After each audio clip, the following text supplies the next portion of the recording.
Ready? Okay, let's get started. Good afternoon, everybody, and thank you for attending this month's meeting of the Design Review Board. The purpose of the board is to review applications for certificates of appropriateness for construction, alteration, demolition, relocation of structures within Aiken's historic districts and other adjoining districts to help Aiken retain its historic character. We'll begin in a few minutes by reviewing the minutes from our previous meetings. After that, the board will vote on those meeting minutes, and we'll call upon the applicants to speak up at the lectern here. When you do come forward, we'd ask that you clearly state your name and address for the record. And we'd ask that you try to use the microphones because that's the way we get our meeting minutes and everything recorded. So if you step away from the mic, then no one can hear you, and it's also getting missed on the meeting minutes. You can point to things over here, but we'd ask if you try to stay. And I think there might even be a laser pointer up there you can use. After the applicants speak on behalf of their application, we'll ask the public if you want to get up and make any additional comments in favor or against, and everybody will have an opportunity to do that for each application. So I'd also ask that you, if you are a member of the public and not an applicant, you try to limit your comments to about 5 minutes, and we'll start a timer as a reminder whenever that happens. Okay. Having said all that, I'll ask if there is a motion for the meeting minutes. Yeah, Mr. Chairman, I make a motion that we approve the minutes from February the 26th, 2026, Design Review Board meeting, so-called work session, and special call work session for March the 3rd, 2026. Okay. Hey, Chairman, I second that motion. Okay, we have a motion and a second. Any discussion? All those in favor, raise your right hand. The minutes are approved as submitted. Thank you. Okay, looking at our agenda for tonight, we don't have any old business, so we'll move to new business. Rebecca, if you would introduce the next application.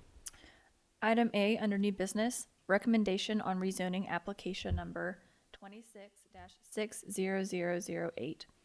Applicant Jeffrey Ellis is requesting approval to rezone the property at 117 Colleton Avenue Southwest from multifamily low density to downtown business. Tax map parcel 121-29-08-001. The owner of the Chef's Cottage property is requesting approval to rezone the property from multifamily low density to downtown business. The new zoning would allow the property to continue to act as an extension of the Wilcox Hotel by providing additional overnight accommodation while allowing the property to remain in compliance with the zoning ordinance. While rezoning requests are not under the Design Review Board's purview, the Planning Commission is requesting a recommendation from the DRB because rezoning the property to DB would amend the overlays it is included in. This property is currently zoned RML. The proposed use most accurately falls under the hotel and overnight accommodations category in our zoning ordinance. According to our ordinance, a hotel and overnight accommodations use is not permitted in the RML zone. Due to this, the owners are requesting to rezone their property to DB, which will allow a hotel or overnight accommodations use. Zoning Ordinance 3.1.6 provides the non-residential district use table and informs which uses are permitted, permitted with conditions, permitted with a special exception, or not permitted within the non-residential zones. Zoning Ordinance 5.3.1 states, the Old Aiken Overlay District applies to land zoned downtown business and the area shown on the map adopted by City Council on April 14, 2008. Therefore, amending the zoning of Chef's Cottage from RML to DB will automatically add the Old Aiken Overlay to the property. As a reminder, there are no contributing or non-contributing designation levels within the Old Aiken Overlay District, as Old Aiken is not a historic district. However, Zoning Ordinance 5.2.1 states, any property or structure listed on the Aiken Historic Register shall be subject to the historic overlay and its restrictions. Chef's Cottage was listed as a contributing property in the 2010 Aiken Historic Resources Survey. So, Chef's Cottage is a contributing property located in the Historic Overlay District and is listed on the Aiken Historic Register. Rezoning the property to DB will add the Old Aiken overlay to the property in addition to the property being subject to the historic overlay district because 1, the zoning ordinance permits a property to be subject to multiple overlays. 2, Chef's Cottage is already listed on the Aiken Historic Register from when the 2010 Aiken Historic Resources Survey Card was adopted because at that time the property was specifically listed as contributing to the district. And 3, zoning ordinance 5.3.1 states the Old Aiken Overlay District applies to land zoned downtown business and the area shown on the map adopted by City Council on April 14th, 2008. If the DB zoning is approved and the property becomes subject to the Old Aiken Overlay as well as the historic overlay, then moving forward, if renovations or demolition were contemplated at the Chef's Cottage, the DRB would then need to review the project in light of both the Historic Overlay District guidelines and the Old Aiken Overlay guidelines, and then apply whichever set of guidelines were more restrictive for the project. The Planning Commission would like to have a letter of recommendation from the DRB on the rezoning request, as a rezoning to DB would also amend which overlay the property is included in. Therefore, a recommendation on the rezoning request is on the April 7th, 2026 DRB regular meeting agenda. At the following Planning Commission meeting, the applicants will request a rezoning from RML to DB. The Planning Commission will make a recommendation on this request, and then City Council will make the final determination, which will require 2 City Council meetings. Board Member Knowles provided additional information noting that the original Chef's Cottage was demolished in 2016 and a new structure was built. Public comments were also submitted. These documents were added to the record as Exhibits F and G, and copies are available outside of council chambers. Is our applicant present? Please come on up. Come on up, Mr. Ellis, and give us your name and address for the record. Jeffrey Ellis, I'm at 538 Banks Mill Road. Anything you want to add to the application? No, I don't think so. I think it was pretty complete. I'll make a couple of remarks. I think I said the same thing in the work session, but just for recap, I remember when you brought the application to us with Jeff Burden to remodel these structures in here and wound up demolishing them and rebuilding them basically, and it was pretty obvious to us as we voted on these new structures that what the purpose was there. That you were going to rent them out as additional rooms from the Wilcox. Correct. And so, needless to say, I was a little surprised when the application came up tonight. And I said, I thought we solved this. As we were as well, I guess we're trying to Right. make things right at this point. That's right. Yep. So thank you for bringing this forward. But I did feel like it's important to give a little recap for the DRB, how we got here. Thank you.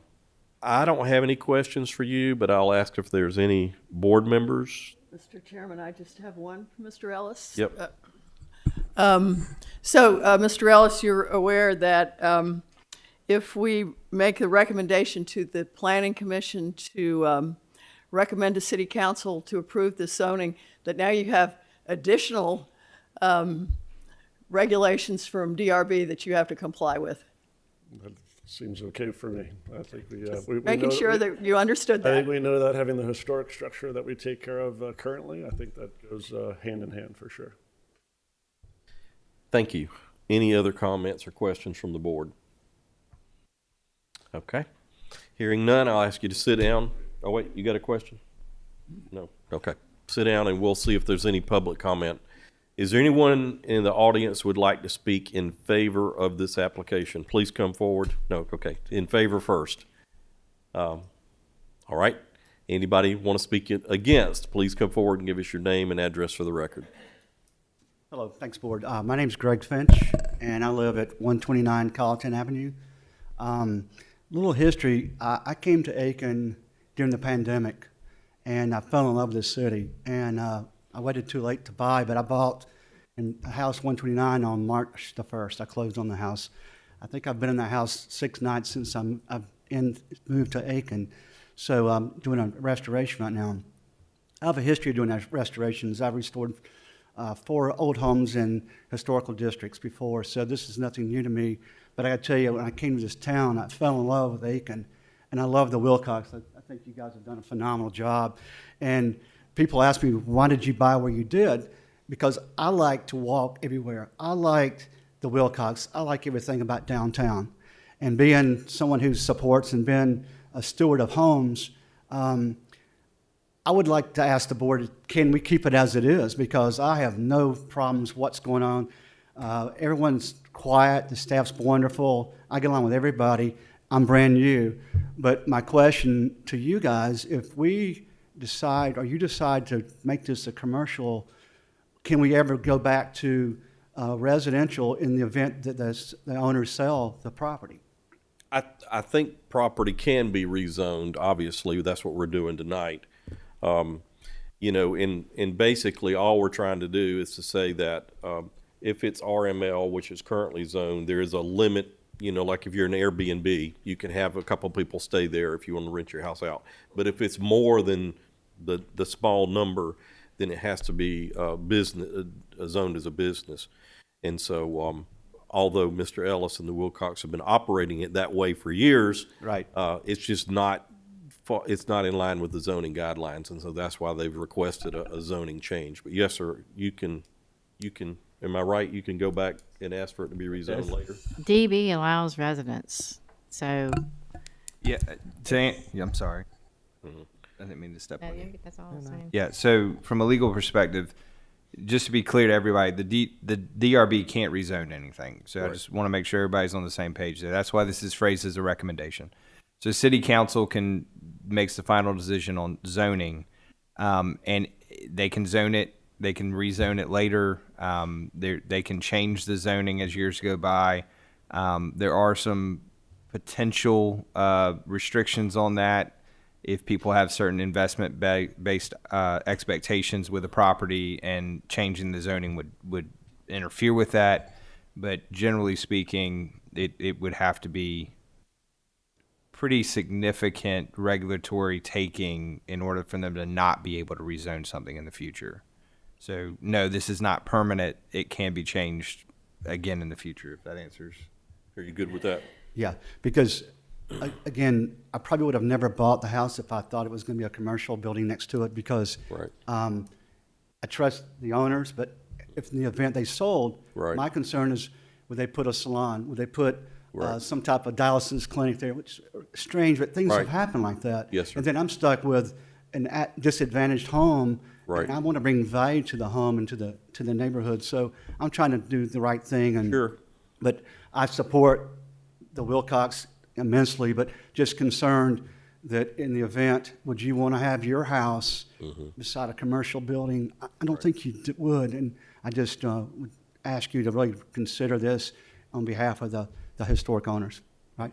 If I may just add, and it's something that Rebecca and Ms. Knowles touched on, what they're asking actually adds an extra layer of restriction to that property that it doesn't currently have. So any future owner, assuming it gets the rezoning, they would still have to comply with the historic guidelines as well as the old Aiken overlay. So any use would have to be harmonious with the neighborhood. Any structure would have to be harmonious with the given neighborhood. And I hope that gives you a little bit of comfort. Sure. So from a legal perspective, assuming this rezoning goes forward, it actually is going to add an extra layer of restriction for anybody that's using that property. Fair enough. Yep. But I appreciate you coming forward. Thank you so much. Yes, sir. Anyone else opposed? Okay. Hearing none, I'll see if there's a motion from the board. Application number 26-60008. I move that we recommend to the Planning Commission that they recommend to City Council approval of this zoning change. And since what they are concerned about is the historic protections for this property, that granting this zoning change would increase the historic protections for the property, not decrease. I'll second that motion. All right, thank you. We have a motion and a second. Do we have any further discussion? Yeah. Yes, sir. One point. Do you see anything that would be of a negative nature to So, from a legal perspective, no. I mean, it's still going to be under the guidelines of the DRB, and in fact, now there's going to be 2 layers of restriction for any future uses. So no, I can't say that I do. You know, just to put a caveat on it, so really, there's more protection after this goes forward than there is presently. Yeah, it's more stringent. It's more. Can I speak on that? A person that has rezoned a lot of stuff. It would actually be more stringent.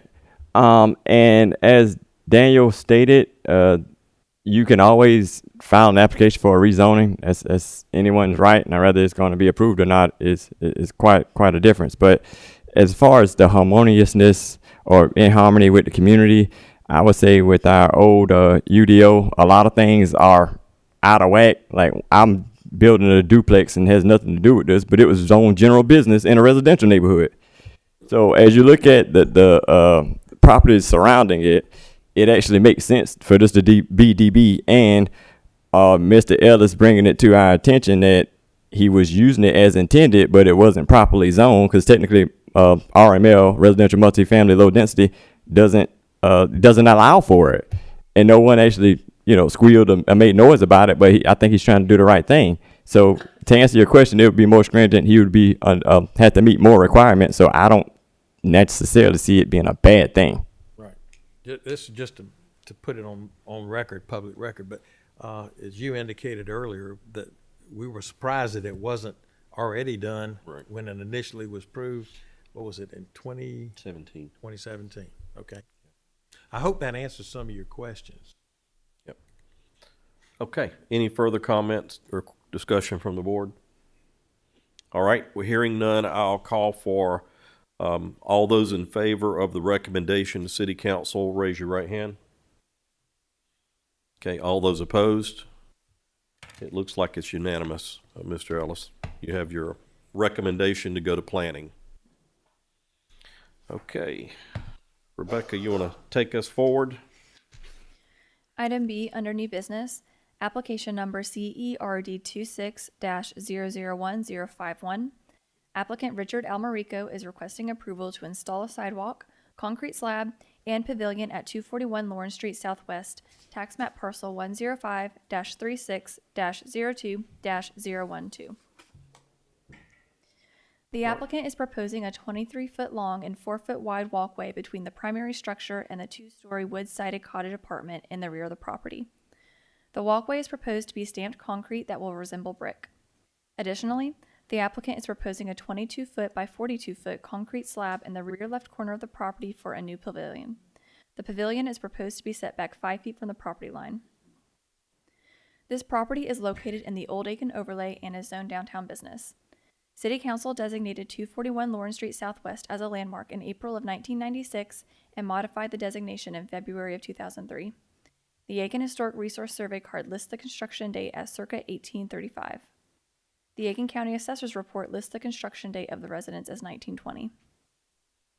This application was reviewed at the March 3rd, 2026 DRB work session. During the work session, it was discussed that the applicant's application for an administrative waiver, which was requesting the proposed new pavilion be permitted to have a 5-foot setback from the side property line, had not yet been approved. Zoning Ordinance 3.4.2.1 requires that an accessory structure be set back not less than 10 feet from the property line. Therefore, an approved administrative waiver is required for the proposed 5-foot setback. Zoning Ordinance 5.2.3.c.4 states, where a variance or other approval is required for a project from the Board of Zoning Appeals, such approval shall be obtained prior to consideration of a request for a certificate of appropriateness by the Design Review Board. Based on this information, it was explained that the DRB could not approve a 5-foot setback for the proposed pavilion during the March 3rd, 2026 regular meeting, and the application was therefore removed from the March 3rd meeting. An administrative waiver approving the 5-foot setback has since been approved, so the DRB may now move forward in reviewing the certificate of appropriateness application. Thank you. Any further comments you'd like to make to what she said? No, it's straightforward now. So. Well, I wanted to thank you for listening to our comments before and changing up your pavilion structure to more closely resemble? I know you said you intended on doing that, but, Right. but getting the documentation right is important to us. Absolutely. So thank you No, for I that. appreciate you giving me the opportunity to clear it up a little bit, so. Yeah, yeah. And also, we had a question in a work session about the sidewalks. Now, what are the sidewalks you have in front of the house now? How are those construction? What materials? Just concrete. Is concrete leading up to the front door? No, No. concrete on this side of the fence. On the other side is red brick. Okay. So, do we have a top-down view, Rebecca?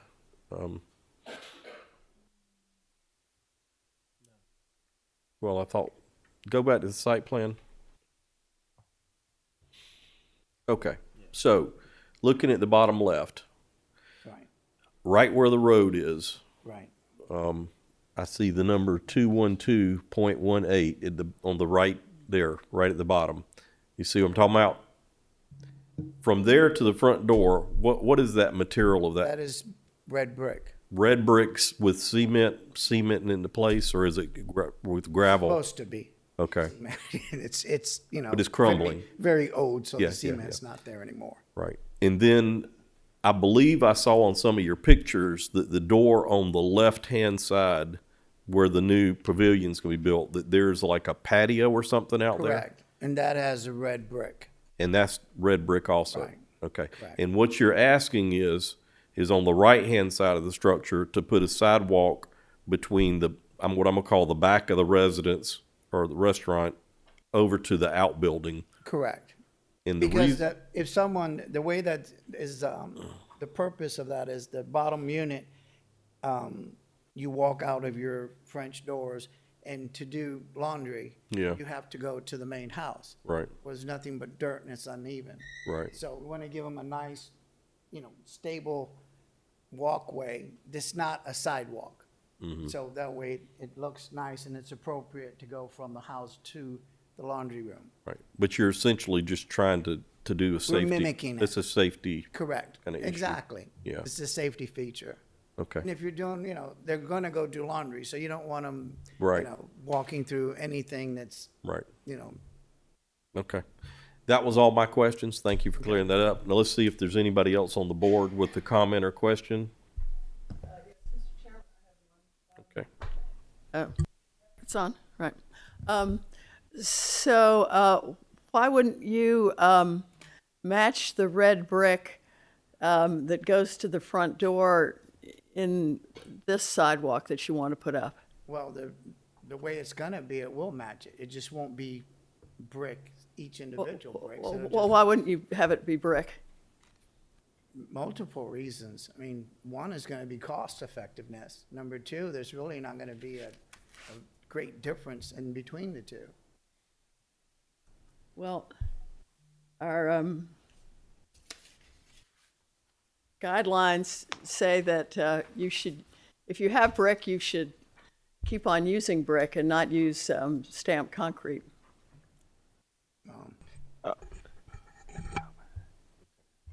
What color is the brick gonna be? Red. Is the stamp, it's gonna Yeah, be, it's stamped. You can't, from the pictures that I've seen and where it would be installed, it mimics it identical. So there isn't any,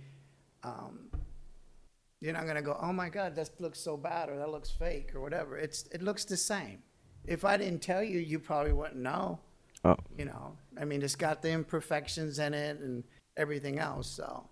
It's just, to me, it's a better product because it's less maintenance on top of that. So. Yeah, I have, Yeah, go ahead. I'd say something.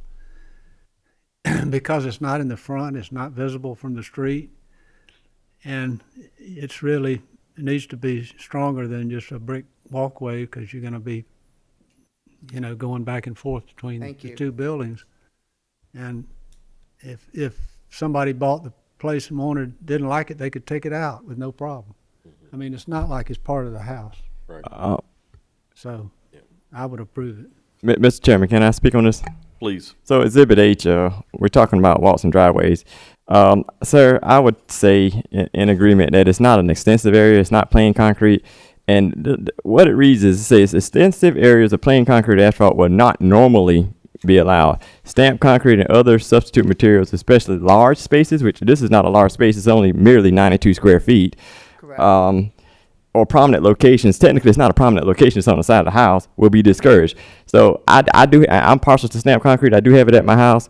Mine's gray, if yours is colored, and you do a good job, it can look like brick. So I totally agree with you, and in support of Mr. Reynolds, I'm in agreement with the stamped concrete, sir. If you could, you have to pull up one of the pictures of what's not there, see how it is now? Yes, sir. So basically it's gonna define, clean that up, that's landscape, and then where you come through that back gate, I still have to go ahead and put large stepping stones and something that's suitable for people to be able to go back and forth from where they park, and that's gonna be gravelled, on top of that. Right now, it's kind of, just because we've only had the place 2 months, it's not, at a state where we're accepting that, but we're working on it. So, I mean, the whole property is gonna morph with time. This is just the beginning of what we wanna do. Other questions from the board?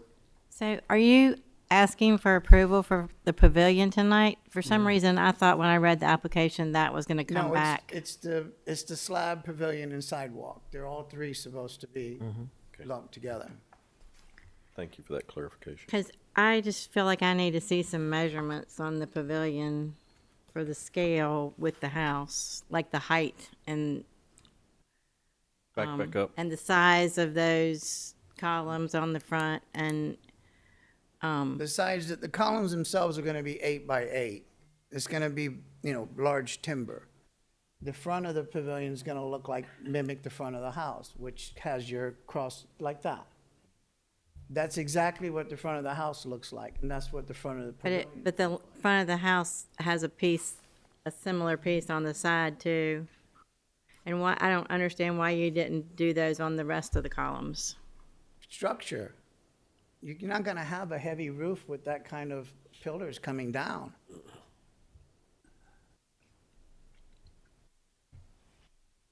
And go back to the foundation. So right there, basically, it's 22 by 42. Correct. And then where every post would go, that's a 30 by 30 by 24 cylinder or concrete block squared off to support the weight of the structure itself. That's why you can't do that, the front columns that way. And they're probably gonna be more, you'll have a column in front and then the facade in front, so it mirrors the front of the house, structure-wise. Right. So, And you want to have it tied in because you don't want to have wind lift under there either. correct. I mean, it's, we're building something that hopefully is there as long as, the house is 187 years old. So we want to build something that's going to be there, just as long. We won't be around, but at least the facility will still be there. So, Are those front columns steel? no, What are they made out of? I haven't even, it's supposed to be a wood structure. It's not going to be steel. So the front columns will be wood. And there won't be any steel. The front of the house isn't steel. The front of the house is wood. So we're trying to, match what. the I front get of it, the but I don't know that it'll hold up that roof. The front columns you see are gonna be more of a facade. On the corners of the pavilion, you're gonna have your 8 by 8 structure with this in front. So what you're seeing matches the front of the house. Structure-wise, it'll be the beams themselves. So you're not gonna have an issue as far as the structure. All I'm seeing across the front of that pavilion is those 4 spindly wooden This is posts. the rendition of what you asked me to make it look like the front of the house, so that's what I've done. Right, but I'm just saying, is it gonna stand up structurally? Have you got an engineer to design it? I mean, it doesn't look like it's gonna. Okay, maybe I'm not making myself clear. The front columns on the corners, okay, you see how it has the big beams in the back? Right? You're gonna have a big beam in the front. Well, you don't show that. So that's more of a facade. I don't see the big beam in the They're front. not there, sir. This is just a rendition. They will be there when it's being built, is what I'm trying to say. Okay. And we wanna know what it's gonna look like, and you're not showing us. I'm sorry. If you had a beam Can't behind, vision that there's gonna be a beam beside, it's gonna look like that, but there'll just be a beam behind it. So what I'm understanding you to say is that beam that runs along the long side of the building has 2 posts in the back, right? And you're gonna have one in the front as well. See these beams? These are 8x8. There'll be an 8x8 behind this. Okay, And on this side, behind this, these are architectural facade that matches the front of the house. okay. And All what's right. the height of it? Those are supposed to be 10 feet. The height of the whole structure itself is probably gonna be about 16 feet, which To the- is well below the height of the house itself. Do we have a drawing with the dimensions on it for the facade? For the facade of this pavilion? Yeah, No, sir. okay. Okay. Other questions? All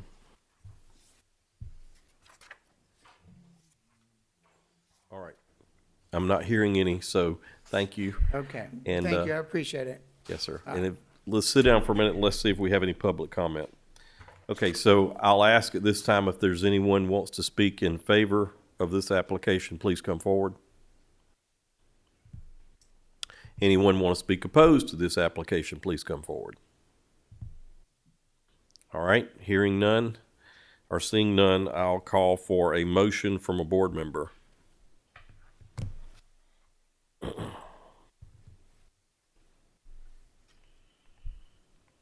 Do we know what we want to do? I can approve the sidewalk, but not the pavilion. No, it's all on one application. We had to prove the whole thing. I don't have enough information to make a decision. Well, they're not showing me a picture of what it's gonna look like. Do you think there's a page missing? I think you put the post behind those and it's not gonna look right. I mean. And I don't know if he's got it structurally designed. He's not telling us anything about the structure. He's verbally telling us. Right. Comments? Okay. So I believe the applicant could divorce the structure in the sidewalk. Isn't that right, Daniel? If he wanted to withdraw a section of the application? Yes, he can amend his own application. Okay. All right. Yes, sir. Please come back up. Since there's an issue with that, okay, I'm sorry you're not getting what I'm trying to, there's several companies that would like to build this. I haven't decided which one, so there aren't specifics that I can give you how tall the beams is gonna be 8x8 and how it's gonna be put together and all that stuff. It is a pavilion Yes, sir. at the end of the day. All right. If you don't have if you can't vision that and you don't want to vote on that, can I at least get the permission to put the slab down? Because that would still let us move forwards with our outdoor events, and then we could put a tent when we needed to have a tent put up versus not getting the slab put down. Because that would be huge, just at least get the slab put down. I wouldn't have a problem with that. You know? No. I don't think I have a problem with it either. I guess my concern is that the footings are done right, you know, without having the structural part finished. Well, it would be built with the intent that when you guys can say, okay, Richard, you gave me enough information, we'll let you put the pavilion there. That's what the slab will be built So based on that. flip back to the foundation plan, please. So what we're seeing there has specific turn down slab with footers Correct. under the, Correct. okay. Yeah. And you're saying that whatever you bring back would work on that design. So you'd like to withdraw the pavilion, but request approval for this foundation Correct. and the sidewalk. Yes. that'd be Just trying to be clear on what Yes. you're No, proposing. that's fine. At least that, to me, it's I guess, I don't know, say a win-win situation, but that's where it would make me happier than just to say just a sidewalk. And just to be clear, from our perspective, I think if you had done the concept plan with structural drawings that showed the dimensions of the height and everything and where the columns was sent, Okay. that we would not be having this Columns problem. are gonna set exactly where the I understand, but it's not detailed in a drawing. Right. So it leaves us to interpret something which we'd rather not do. So I just want to make sure you Okay. hear what we're saying. No, I get it. Yep, So yep. if we do that, you're okay with the slab and the sidewalk. Now, how do I move forwards with the pavilion part at a Just- later date? Just to get us a drawing with the dimensions on it, you know, that your builder or whoever So I could will be. have to I'll get whoever's gonna build it Mm-hmm. that has the more or less a blueprint type drawings. Right. So that you can That's- see exactly what's gonna be built. Right. And what we're looking for is the massing as compared to the house. And so it would be nice to have the two with dimensions. Gotcha. You know, so that you could look at the mass and make sure that we're It's okay gonna with be proportions. appropriate. We're not doing Right. anything inappropriate. And I believe you. Yeah. We just need the documentation. That's all. Okay. Question. All right, great. Did you identify yourself when you came up, just as a matter of record? I don't No, I did remember. not. She was talking and we Okay. just got Well, it. if That's you, right. you do that in your name and address for the record. Yeah, yeah. Richard Almarico, 241 Lawrence Street. Thank you. Thank you. Thank you. Okay, so, the applicant has amended his, application to be just the slab and the, sidewalk in the back. And the sidewalk is proposed to be stamped concrete, Yes, colored red. yes. Okay. All right. Now, do we have a motion from any of the board members? Mr. Chairman, I'll make the motion that we approve the amended proposal before us. Okay. Because, for one thing, the sidewalk is not in the front, it's not that noticeable. And a tent on a slab's not gonna be a problem. It's not gonna be visible either. Okay. I second. All right. So we have a motion and a second. You can sit down. All right, thank you, Yeah, appreciate thank it. you. Do we have further discussion among the board? Yeah, for the record, in support of Mr. Reynolds, I'd like to present to you Exhibit H's in Hotel from our old Aiken overlay. And it mentions about, as I presented earlier, extensive area of plain concrete asphalt would normally not be allowed. Stamped concrete and other substitutes materials, especially in large spaces, which I wouldn't consider this a large space, or neither a prominent location. So in support of it, as far as documentation is concerned, we the board have the right to interpret it as it is written. And this is page 31 Okay. of the design review manual. Please. McKell's comment and note that it says stamped concrete and other materials will generally be discouraged, and also that new paving should generally match the patterns of existing paving, which would mean that brick would be appropriate for this. And so therefore, I will be voting against this motion. Okay. Thank you for your comments. Oh, and Yes, this please. is a landmark. Right. So we have to be a little more strict Yes. than we might otherwise. So yes. Thank you. Other comments from the board? Okay. Are we ready for a vote? Can I point out one final thing? With concrete can be removed at any time. Heck, I can take a sledgehammer and bust it up if I wanted to for an exercise. So I technically wouldn't consider it a permanent change because it's landscaping, but that's up for interpretation. But Chairman, back to you, sir. Okay. Well, I want to thank the board for frank and open conversations about this and for the patience of the applicant as we navigate these issues. So thank you, everybody, for your participation here today. If there's no further comments or discussion, I'll ask for a vote. So all those in favor of the motion, please raise your right hand. Okay. All those opposed? Okay. Your motion is passed. So please bring us back the facade with the actual drawings for what you want to move forward with your pavilion. Okay. Thank you, everybody. All right.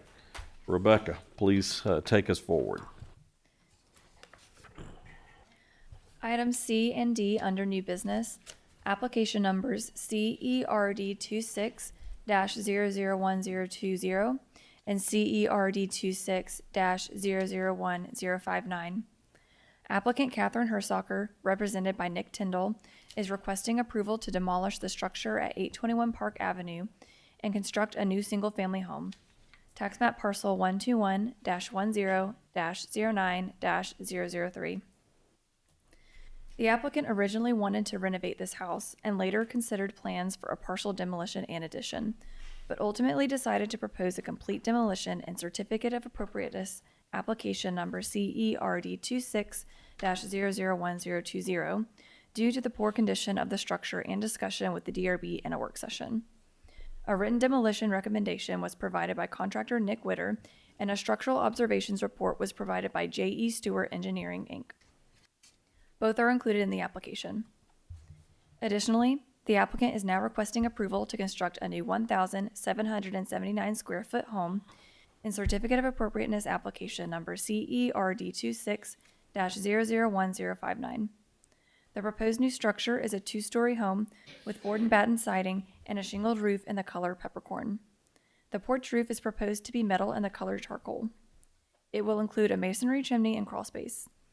The siding is proposed to be painted Benjamin Moore, Adirondack green, the trim Benjamin Moore Dove Wing, and the front door Benjamin Moore Deep River. The proposed windows are vinyl with simulated divided lights. A driveway and walkway are proposed in front of the house in a gravel material with metal edging. Additionally, a 60-inch tall shadow box trash enclosure will be constructed near the rear right corner of the new residence. The applicant has stated the wooden shadow box enclosure will be painted to match the approved fencing at 227 Williamsburg Street. The applicant has noted that the proposed house design matches 2 of the previously approved homes along Williamsburg Street, lots 1 and 3. However, she plans to submit an application to amend the design of Lot 1 house along Williamsburg Street, so there will not be 3 homes on one block with the same design. This property is located within the Old Aiken Overlay and is zoned residential multifamily low density. The Aiken Historic Resource Survey card lists the construction date as circa 1900. The Aiken County Assessor's Report lists the construction date of the residence as 1917. The applicant submitted conceptual plans that were reviewed at the January 6, 2026 DRB work session without being reviewed during the January regular meeting, as is compliant with DRB bylaw section 5.c.7. The applicant proposed to demolish 2/3 of the existing home, relocate the preserved 1/3 of the home towards the center of the lot, and reconstruct the remainder of the home. The reconstruction was designed in an effort to respect the history and meet contemporary building requirements. However, after discussion at the January 6 work session, the applicant decided to amend their application to a full demolition. The owner previously received approval to construct 4 new cottages adjacent to 821 Park Avenue Southeast. These 4 new cottages will face Williamsburg Street. And I think Mr. Tyndall's here to represent the applicant. Please come forward and give us your name for the record. Name and address. Nick Tyndall, 29 Jackson Circle, Trenton. Thank you. Is there anything you'd like to add to the staff comments? I think she's done a great job. Okay. Well, I do have a couple of questions for you. And first, let me make a statement about what we're voting on here tonight. We have got 2 applications in one package. The first application is for a demolition. The second is going to be for a new home. Those have to be voted on separate, and so we'll have separate motions and separate votes for each one of those. So first, the only thing I have to say about the demolition is we did talk about this at a previous session, and it looks like it's in pretty bad shape to me. So I understand the request for demolition. What I don't understand is the new construction, because can you find a picture of the old house where we can see the front of it, like from the road or something? The old house is a one-story, big front porch, pretty typical Southern home. That's the back, yeah. And the discussion at the last meeting was she had proposed a U-shaped house to go back in there. I don't know if you were at the meeting or not. And I feel like, while I understand the demolition, that we're changing the style of the house pretty radically. And we're changing the style of the house to match the other new houses that were just built around the corner. And now all of a sudden it's starting to look like a mass of new houses that are almost cookie cuttered, you know. And I feel like we're upsetting the ecosystem or the diversity, you know, in terms of style. And so while I understand that we did approve this application right around the corner, that it's starting to look cookie cuttered, you know. And so what I have a problem with is the design of the new house. I think it should be something along the lines, you can see the top left corner there, of a house that kind of feels like a one-story with a large front porch or something like that, to give us some diversity in the character and harmony of the neighborhood. And so I feel like we're getting ourselves in a rut, for lack of a better term. And so, do you have any comments about my emotions? Well, I do know that what we're shooting for right now is obviously the demo. You know, I mean, we understand that we have to have a plan in place. So we, you know, have a plan that may need to have some work done on it, you know, to get it approved. And obviously, even if we demo the house, we can't start building a new house until y'all approve it. But like we had mentioned in the work session, this house is so close to the line. Yeah. You know, it's a hazard a little bit to the new homes. Right. If it caught fire or whatever, it's just right there on it. So, and getting equipment in there to take it down is going to be tough, you know. So that's what we're trying to go ahead and get in front of that. You know, I'm not a designer, I'm a builder. And I don't think any of these houses I built look like cookie cutters. I think they look really good. They are good looking. But, yeah. you know, so I just did want to say that. But I understand what you're saying. Right. Trying to make them look a little bit different. Yep. And Catherine does a great job at designing houses, you know, and She's very talented. Yep. I really do think that she'll take your advice and try to make, you know, that Right. house look a little bit different. And she did tell me, she was out of town, she said, you know, to let y'all know, she is working on a design to fit, because she took what you said last time and realized that she needed to work on it some. Right. But the main thing is to try to get that down safe. You know, we don't want it to burn any of these people's houses down, and we're trying to keep the doors locked to keep people out of them and stuff as well. So the way I'm interpreting what you're saying, Nick, is that that you wouldn't be disappointed if we voted against the new house and in favor of the demolition. Correct. Okay. All right, so we'll make sure what you were saying. Yes, sir. All right. I don't really have any other comments, but I'll open up to the board for comments or questions. It's two separate applications. But Daniel, you want to weigh in? The house have to legal, you know. That's the reason he's right here.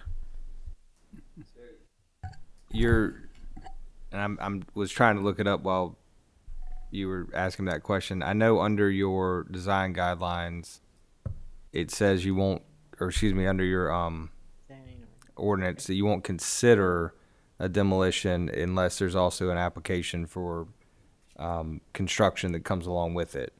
They've obviously satisfied that by giving you the two applications.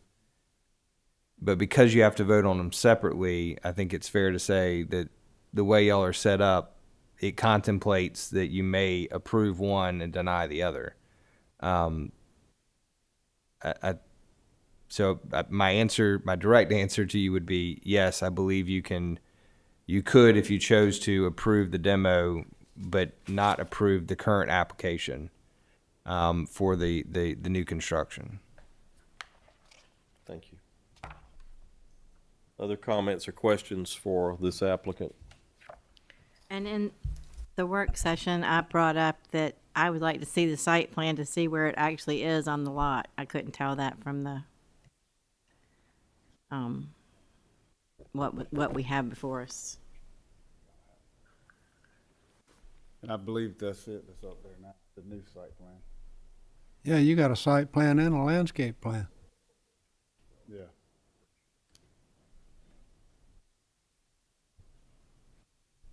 I guess what I can't see is where it is in relation to the other houses. Is it, have we moved it forward? Yes, ma'am. Okay. It is farther forward than where it is now.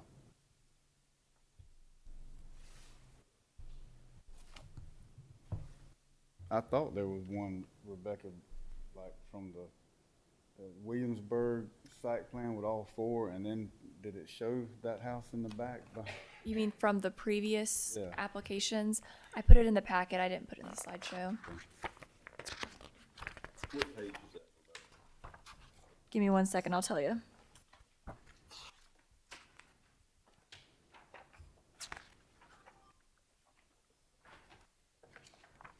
I think it's Exhibit K.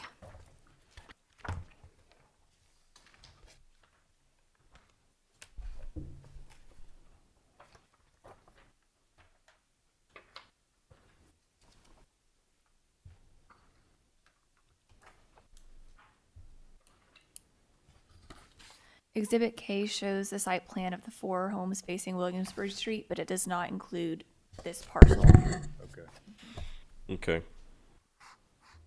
So on K, which you don't have a slide for, we can see Williamsburg Street on the left-hand side of the page, and then Park Avenue is across the bottom of the page, and the house we're talking about goes in that kind of empty space there, right?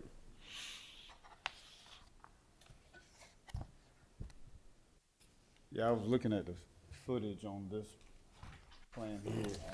Did you want to see this, Nick? Yeah, I've tried to find it in here, but I couldn't find it. It's That, pretty far to the back.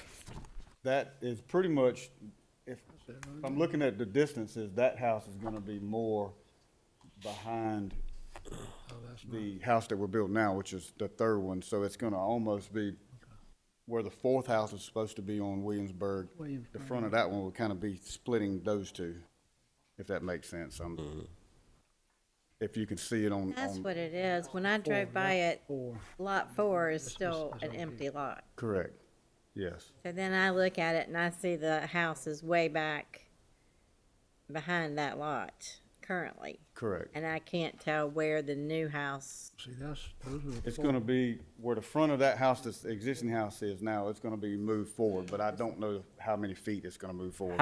How close is the existing house to that bottom property line, would you say? I see that there's is that a minimum setback or something, a 15-foot 3? Correct.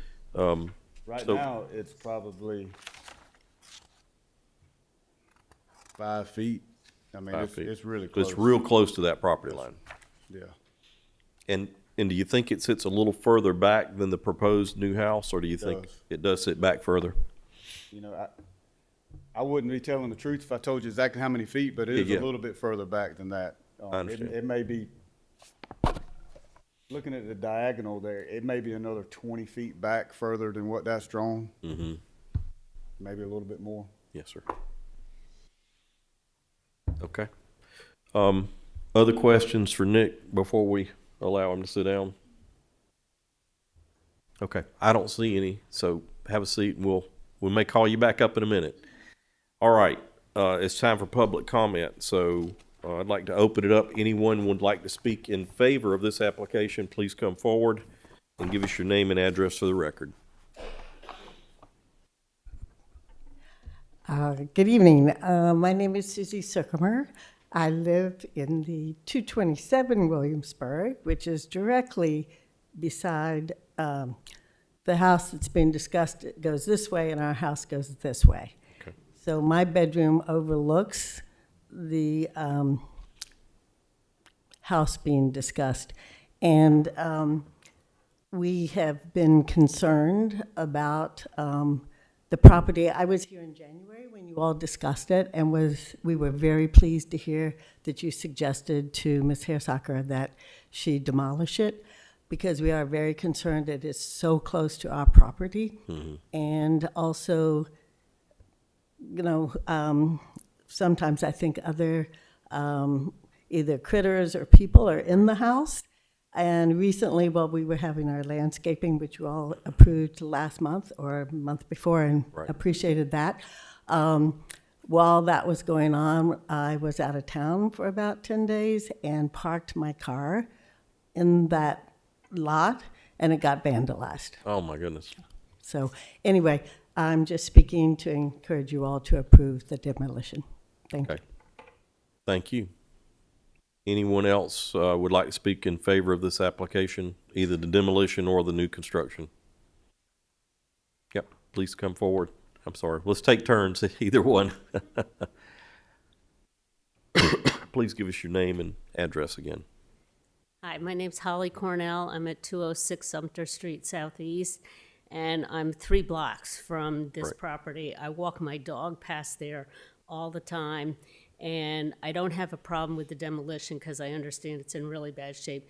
But I agree with your assessment that the constructed house should be more in keeping with the style of the house that's existing there now. So that's my only comment. Perfect. Thank you for your comment. All right, please come up. Give us your name and address. I'm Grant Cole. I live at 616 Park Avenue across the street from this particular home, and man, that thing's an eyesore. It needs to come down. It is dangerous. So I certainly hope y'all approve the demolition of that this evening. As far as what the Hershackers choose to build there, I'm sure they'll do fine. They'll come up with something that'll be attractive. But it'd be nice if y'all let them demo that. Okay. Thank you. Thank you. Anyone else? Please come forward and give us your name and address.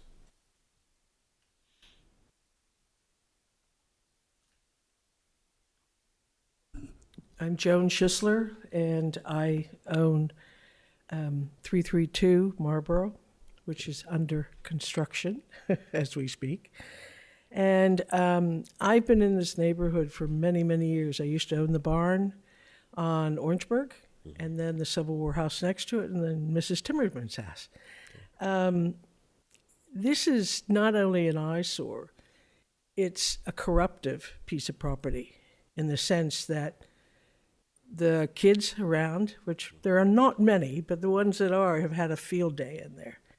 And I not only want the demolition, but I would propose that the creation and through some sort of landscaping or something, that Mrs. Hirschauer would pull all of that together. Because right now you have the cottages, and then you're going to turn around and have another house that's going to look a bit different. There's a complex over on Ori that is fabulous. It's right on the railroad tracks. And it's very attractive because it's been brought together, and there's 4 houses there. And they're cottages. Mm-hmm. And what my feeling is that why not take it and embrace what she's doing, but also improve upon with landscaping and with direction. I think it would enhance the area, and we're definitely going to go through a ruling of a change of zoning there. I know it's going to happen because we're sitting right on top of commercial. Mm-hmm.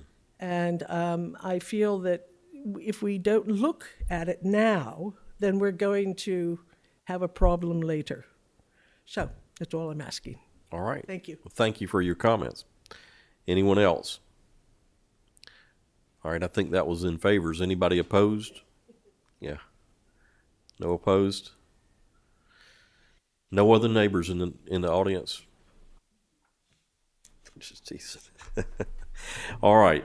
Well, thank you all for your participation. I guess at this time I would ask if there's a board member has a motion in relationship to the demolition permit.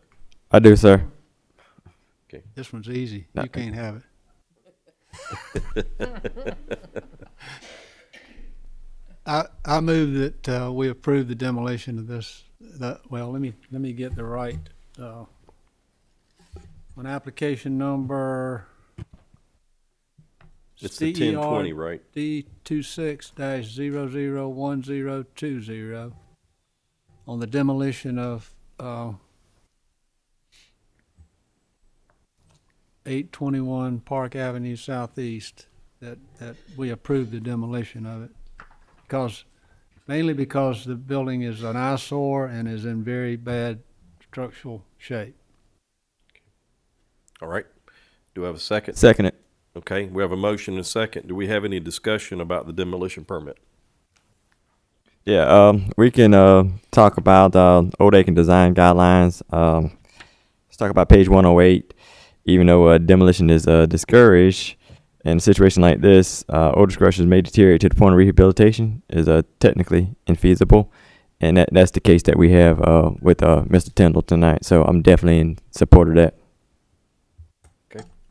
Anyone else? Discussion or comments? Okay. Well, we've got a motion and a second. I'll ask that all those in favor raise your right hand. Okay. All right. Any opposed? I think that was unanimous. So finished with the first application. So let's move on. And I'm ready to entertain a motion for the second application, 1059, for the new construction.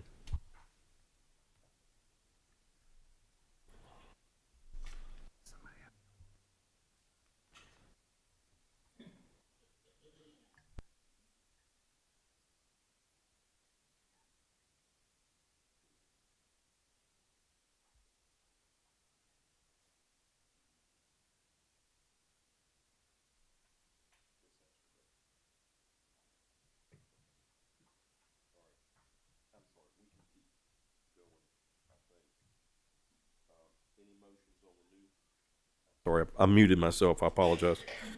Any motions on the application for a new construction? Come on, guys. Would it be better if you just withdraw it? We could do that. I'd like to hear what you guys have to think about it.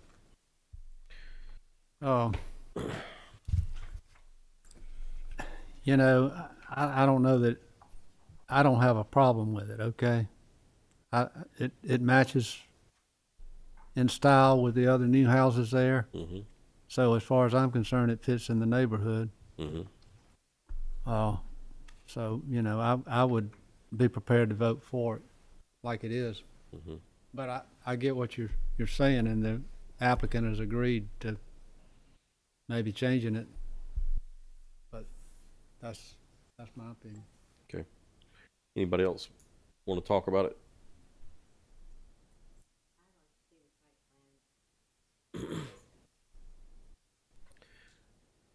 Anybody else? All right. Let me try something here. Nick, could you come back up, please? Would you consider withdrawing your application for the new house so that we could get some more information about the site plan and how it sits in relationship to the other houses and okay, or not? Would you? Yes, sir. Okay. Yeah. So Would do a we have continuance be better? Yeah, Mr. Chairman, perhaps it should be continued? continued. Okay. Like I said, yeah. Rather than withdrawn. Would that give you enough time to come back with a I believe so. proposal? Yeah. I think as a builder, he can tear down the house. He still be buying time. By the next meeting, you might be ready, right? There you go. We already have one going now, so we got a little bit of time. But we would like to get started on the demo part of that, and then I can get the site plan adjusted to reflect the other homes on that, as well as getting a new plan drawn. Yeah, man, get that Cat 313 out there and knock that thing down. Yeah, if you got approval for this tonight, or you already got it, so when do you anticipate the demo? I mean, probably in the morning. We probably would start first of next week or something like that. Yes, sir. Well, I think you got some anxious neighbors that would like to see it down as quick as possible. So thank you for that. Yeah.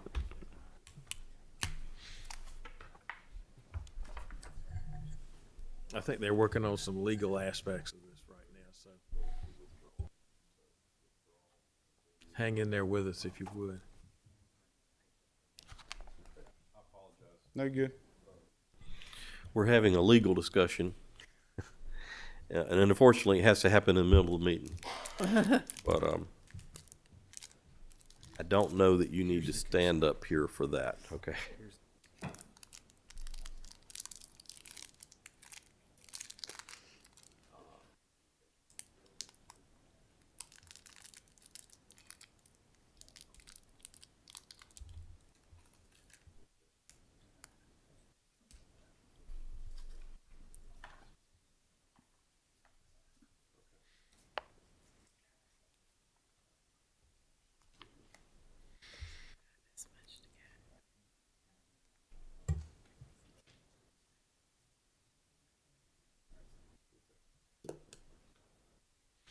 While they're discussing that, can you give us an idea how long it'll take to do the demo?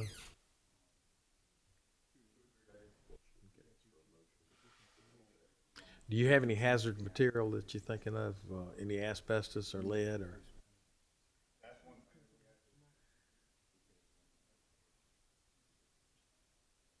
She may have had somebody already research that on that home. I'll have to ask her. I'm not 100% sure. Okay. I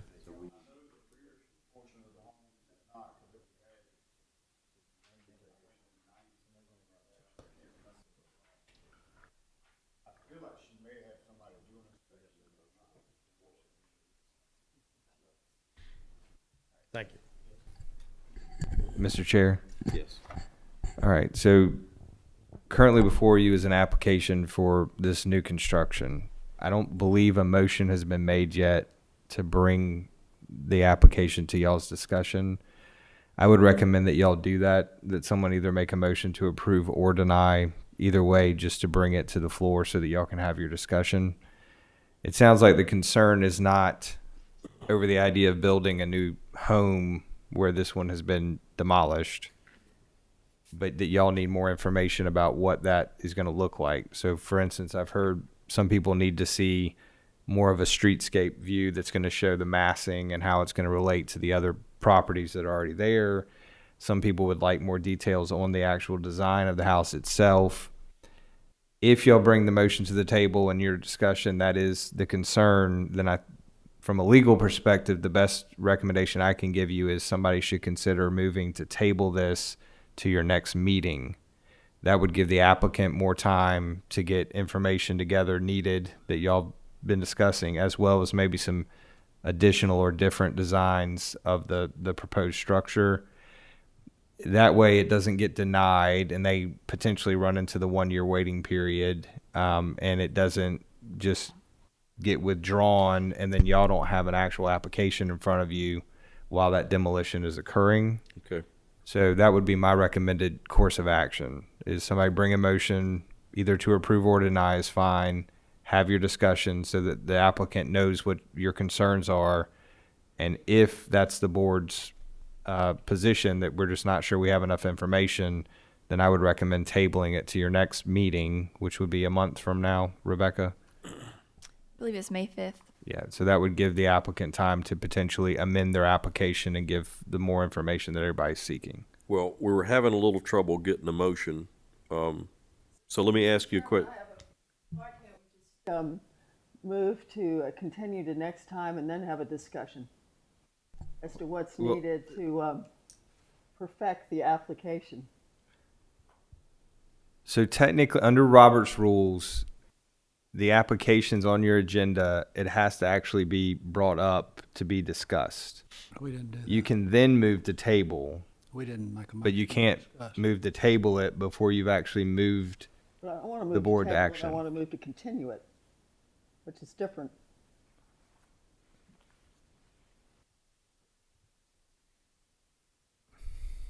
I mean, and then you can be there can be a discussion on continuing it and what's needed. I mean, you'll get the discussion without having to have a motion to vote on.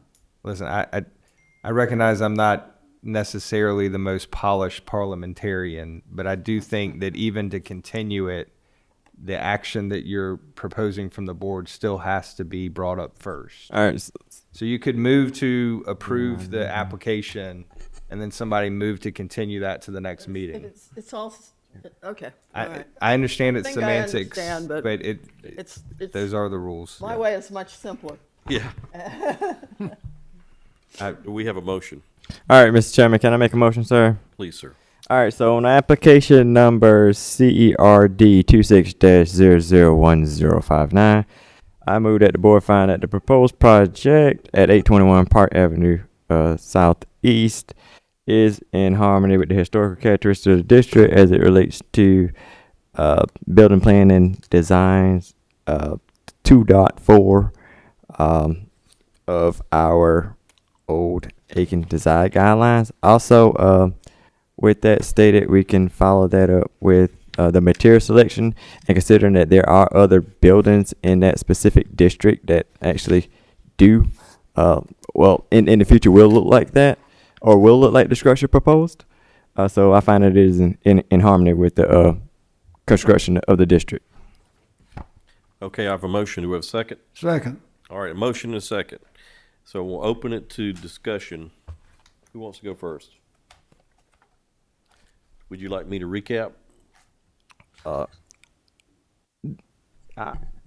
ahead. Okay, I've been looking at these, going through this application extensively.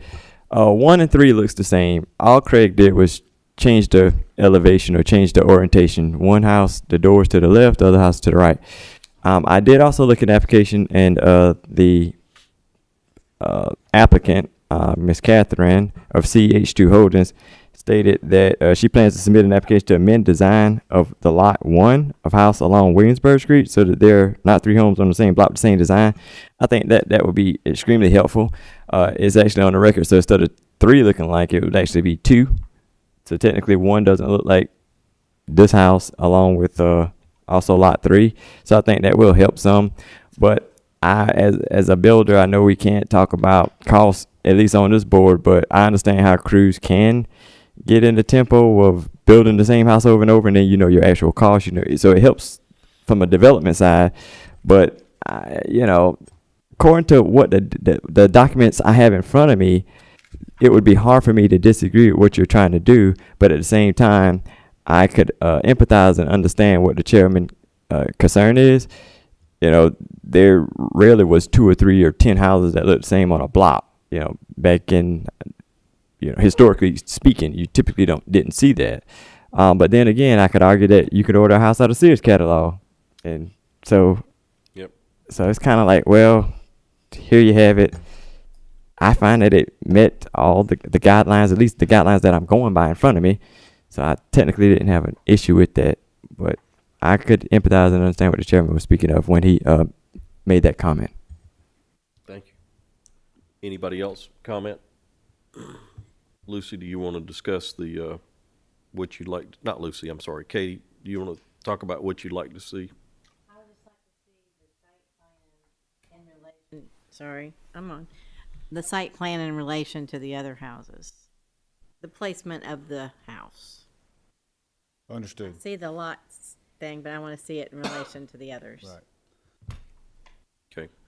And what I'm hearing is, and actually Daniel just said it, is we foresee a single-family home on this lot. Okay, I don't think anybody has any discrepancy with that. That's what you're wanting to do. It's the details around what that house is going to look like and how it's going to be sit in relationship to the other houses that I feel like some of the board members are still not quite satisfied. Mm-hmm. Hopefully that's a fair statement. So how would we move to a continuance? My recommendation would be table it. Okay, so would someone on the board be interested in making it? Based on the open discussion that we've had and the consistency of what you've talked about as chair and what has been brought about by other board members, we have some concerns about the presentation, and we request that we table this so that the applicant can go back and provide us with a different site plan or with elevation, and also the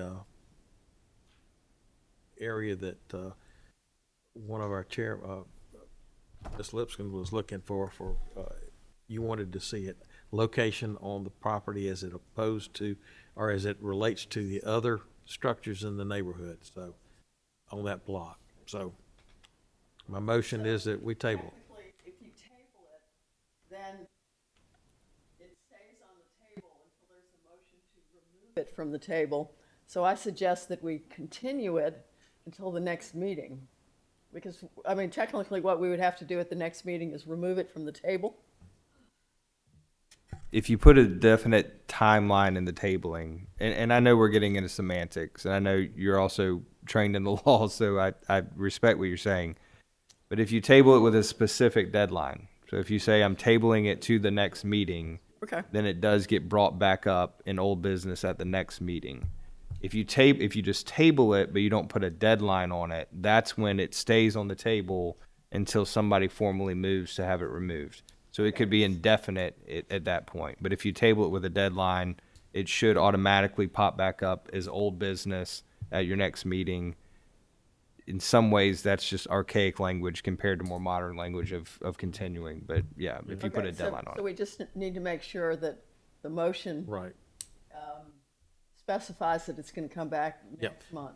So Correct. I modify the motion that we table it until the next meeting, Which is May May the 5th. 5th. Yes. All right. So now we need to vote on, You need a second. okay, we need a second. Second. Have a motion and a second to table until the May 5th meeting, at which time we can get further details about the proposed new construction project. All those in favor, raise your right hand. All those opposed? Okay. Thank you for bearing with us. Yes, sir. Thank y'all. Okay. Anybody want to volunteer to be on the board? All right. Thank you for your patience, everybody. Rebecca, would you please introduce the next application? Item E under new business, application number CERD 26-001053. Applicant Gregory Pierce is requesting approval to paint over the existing mural at 140 Lawrence Street Southwest, tax map parcel 105-28-06-001. The applicant is proposing to paint the masonry wall from the ground to the bottom of the second-story windows on the left side facing the alley. The original proposed color was Benjamin Moore Tarrytown Green. However, the applicant later amended the application to propose Benjamin Moore Essex Green. This property is located in the Old Aiken Overlay and is zoned downtown business. The Aiken Historic Resource Survey card lists the construction date as circa 1910. The Aiken County Assessor's Report lists the construction date of the building as 1930. A section of the existing mural is depicted in the Old Aiken Design Guidelines, section 6.1, miscellaneous artwork on page 114.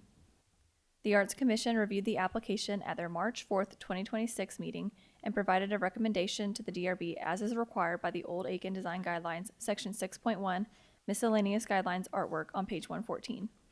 This section states, art installations in the Old Aiken Overlay District subject to the adopted design review process and guidelines must first be reviewed by the Aiken Arts Commission prior to submittal of a certificate of appropriateness.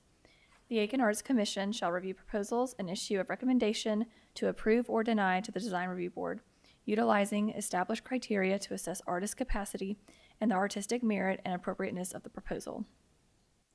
The Arts Commission recommends denying the request to paint over the existing mural with a solid color.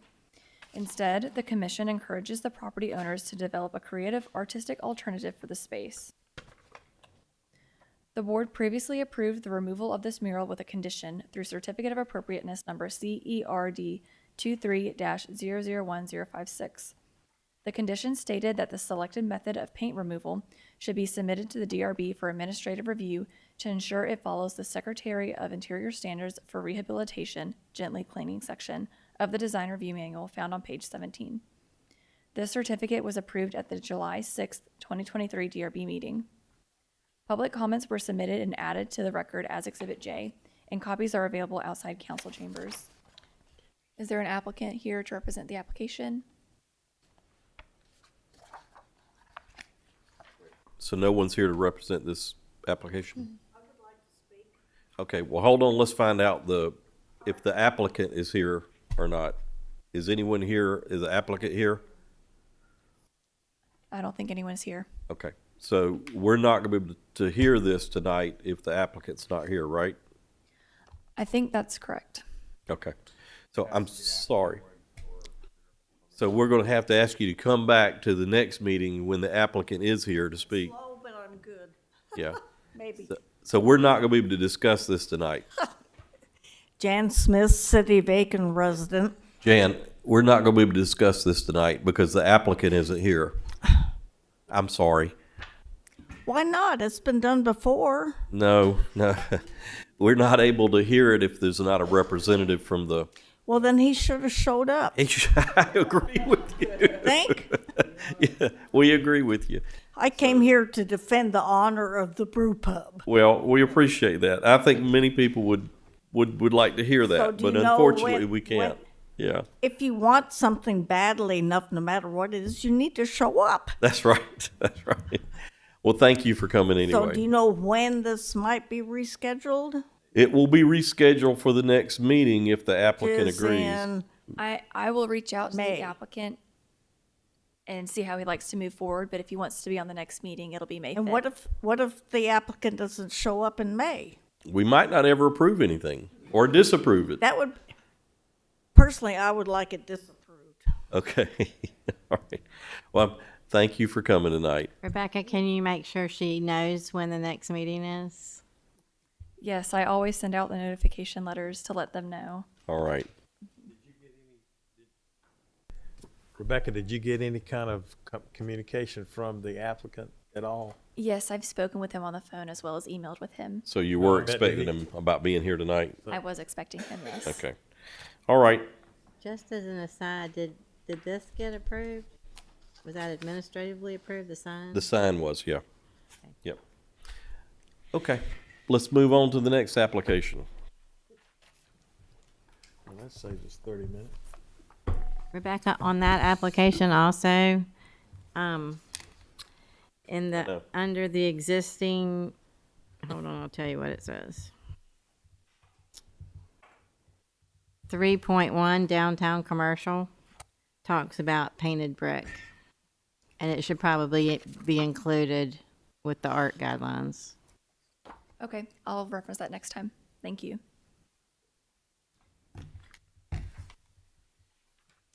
Item F under new business, application number CERD26-001065. Applicant Sam Morris is requesting approval to construct a new single-family home at 333 Orangeburg Street Southeast, tax map parcel 121-10-14-005.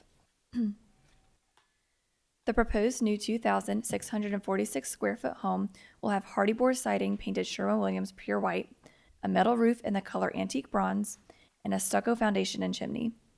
The proposed windows are the Anderson 200 series double hung windows in the color white. Louvered shutters are also proposed and will be painted Sherwin-Williams tricorn black along with the trim.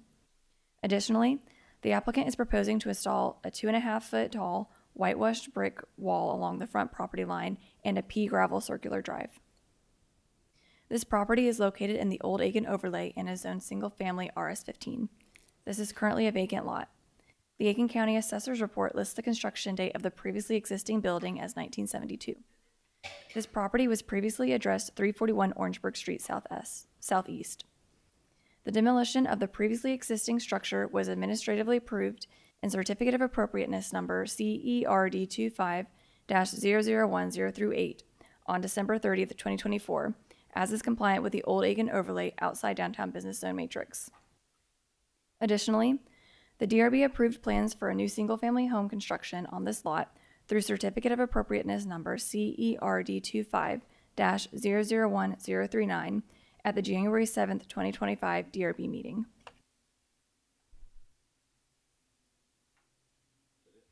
Okay.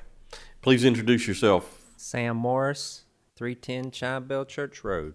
Thank you, sir. Do you have anything to add to the staff comments? She did very well. Okay. All right. Do we have any board questions for Mr. Sam. All right, well, I'll ask one or two. I noticed that you're proposing to change your columns to a treated 8x8, is that Yes. right? Instead of the wrapped, Yeah, columns. those are nailed together, 2x8s, and I'm gonna get a prefab 8x8 pine structural column. So are you talking about, let me read what you wrote here again, because I saw it and then I lost it, Mr. Morris. 8x8x10 treated post. Is that what you're recommending? Yes. But they're structure. I don't have the name of it. I forgot to bring it, but it's basically a 8x8 treated post. Okay. Yeah. But is it something that's made for a column application, or is it just? Yes. Yes, sir. Okay. It's a post. Yeah, because when I read that, I was thinking, well, this is going to kind of be rough, like a deck, rough. Yeah. And couldn't exactly picture that next to all your painted trim and, and everything that you're spending the extra money on.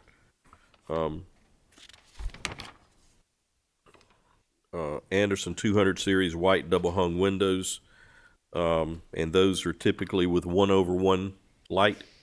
Okay, just to make sure I understand what you're proposing. All right, and then I noticed where you want to use exterior hardy board and trim, and you would like to use a 1x8 hardy board as a header over your window, decorative header. Okay. Okay. And this is all, what type of roofing? 10. Just 10, Yes, 5V, or what style? Three rib. 3 rib? The 3 rib, yes. Okay.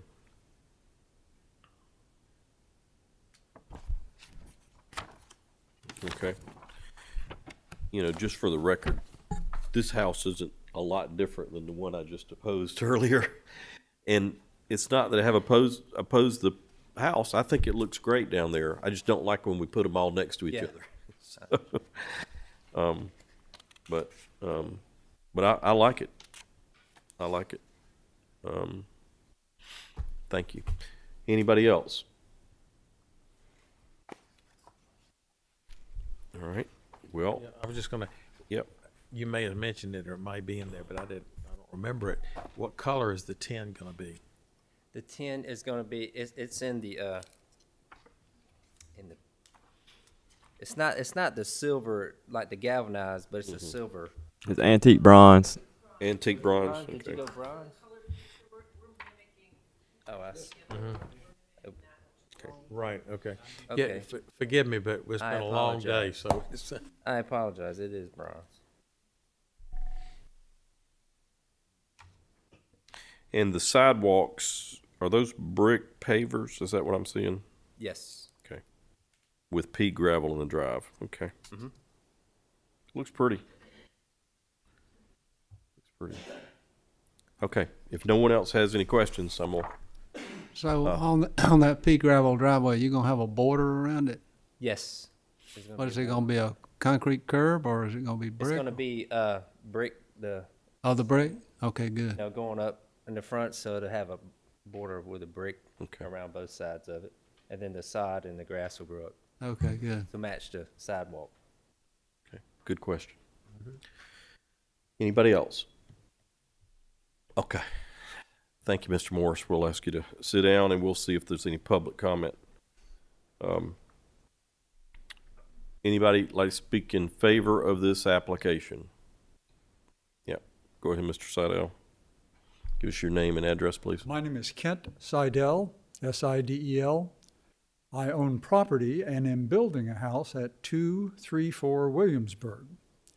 I support Mr. Morris because of his excellent taste in choosing the Moser design firm, which is, by happenstance, and unknown to me, the same design firm that you have approved, unanimously I might add, in previous meetings of this very board, for the construction of my home that is almost ready to have some stuff more put in it, but we're still in the process stage. I support Mr. Morris, and I support his selection of the Moser design team, and I think that you'll be pleased with the result, as I am. Good. Thank you for your comments. Please come forward.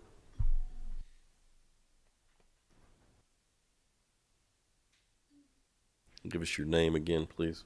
Yeah. Joan Schisler, and I own the brick house at the rear of the property. Okay. Yep. And I welcome you to the neighborhood. Hi. It's a great neighborhood, to say the least. And is there going to be some fencing on the back fence? I don't We know. have I know one, it's but got front fencing. Is there going to be any? Yeah, I'm putting palms up. Okay, right, okay. Thank you for letting us get across the property. Oh, okay, lovely. Yes, I'm glad we've met. Awesome. That's it. I welcome people to come to these neighborhoods Yeah. because they're wonderful. Great. Thank you, Joan. Thank you. All right. Anyone speak opposed to this application?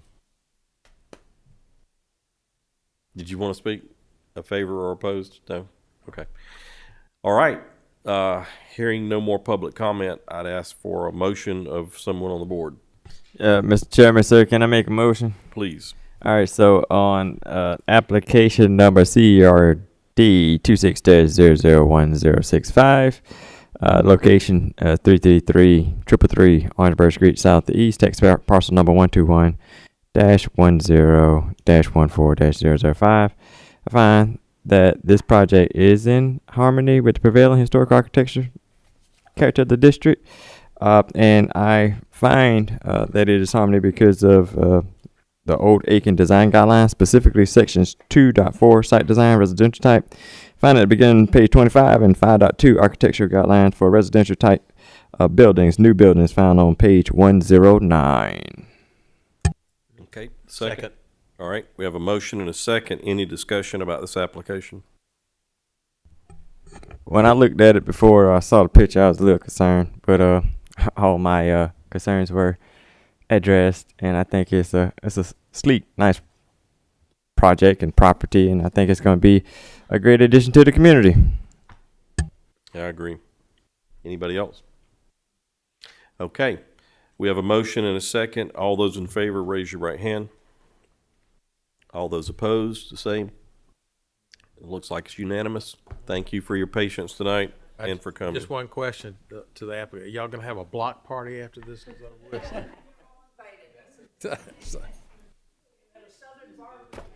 There you go. I like that. All right, Rebecca, please move us forward.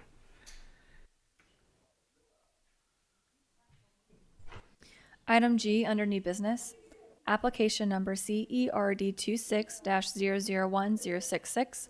Applicant Robert Miller is requesting approval to replace fencing and retroactive approval to construct a new wall at 616 Park Avenue Southeast, tax map parcel 121-06-14-013. The applicant is requesting retroactive approval to replace a rotted wood fence with a stone block wall and install a gate at 616 Park Avenue as indicated in the application. The new stone wall is 36 inches tall with 18-inch tall columns at each end. The new wall will have a 7-inch cap planter block where bedding plants will be planted. The wall will butt up to the existing white brick wall, continue along Park Avenue, then run 11.5 feet along the side property line adjacent to the Salvation Army property. Along the rest of this side property line and the rear property line, the applicant is proposing to remove the 8-foot-tall wood fence and replace it with an 8-foot-tall white concrete brick wall. It will tie into the existing brick fence along the property line on Horry Street. A 44-inch tall wrought iron gate is proposed to be installed along Park Avenue. This property is located in the Old Aiken Overlay and is zoned downtown business. The Aiken Historic Resource Survey card lists the construction date as early 20th century. The Aiken County Assessor's Report lists the construction date of the building as 1918. 151 Horry Street, which is connected to 616 Park Avenue Southeast as part of a duplex, is a new construction that was approved by the DRB in 2024 through Certificate of Appropriateness number CERD 24-001073. The white brick wall along Ori Street and part of the Park Avenue property line was also previously retroactively approved by the DRB in 2026 through Certificate of Appropriateness Number CERD 26-001044. Zoning Ordinance Section 4.1.4.b, Fences and Walls in Non-Residential Districts, states, a fence or wall in any non-residential district shall not exceed 8 feet in height.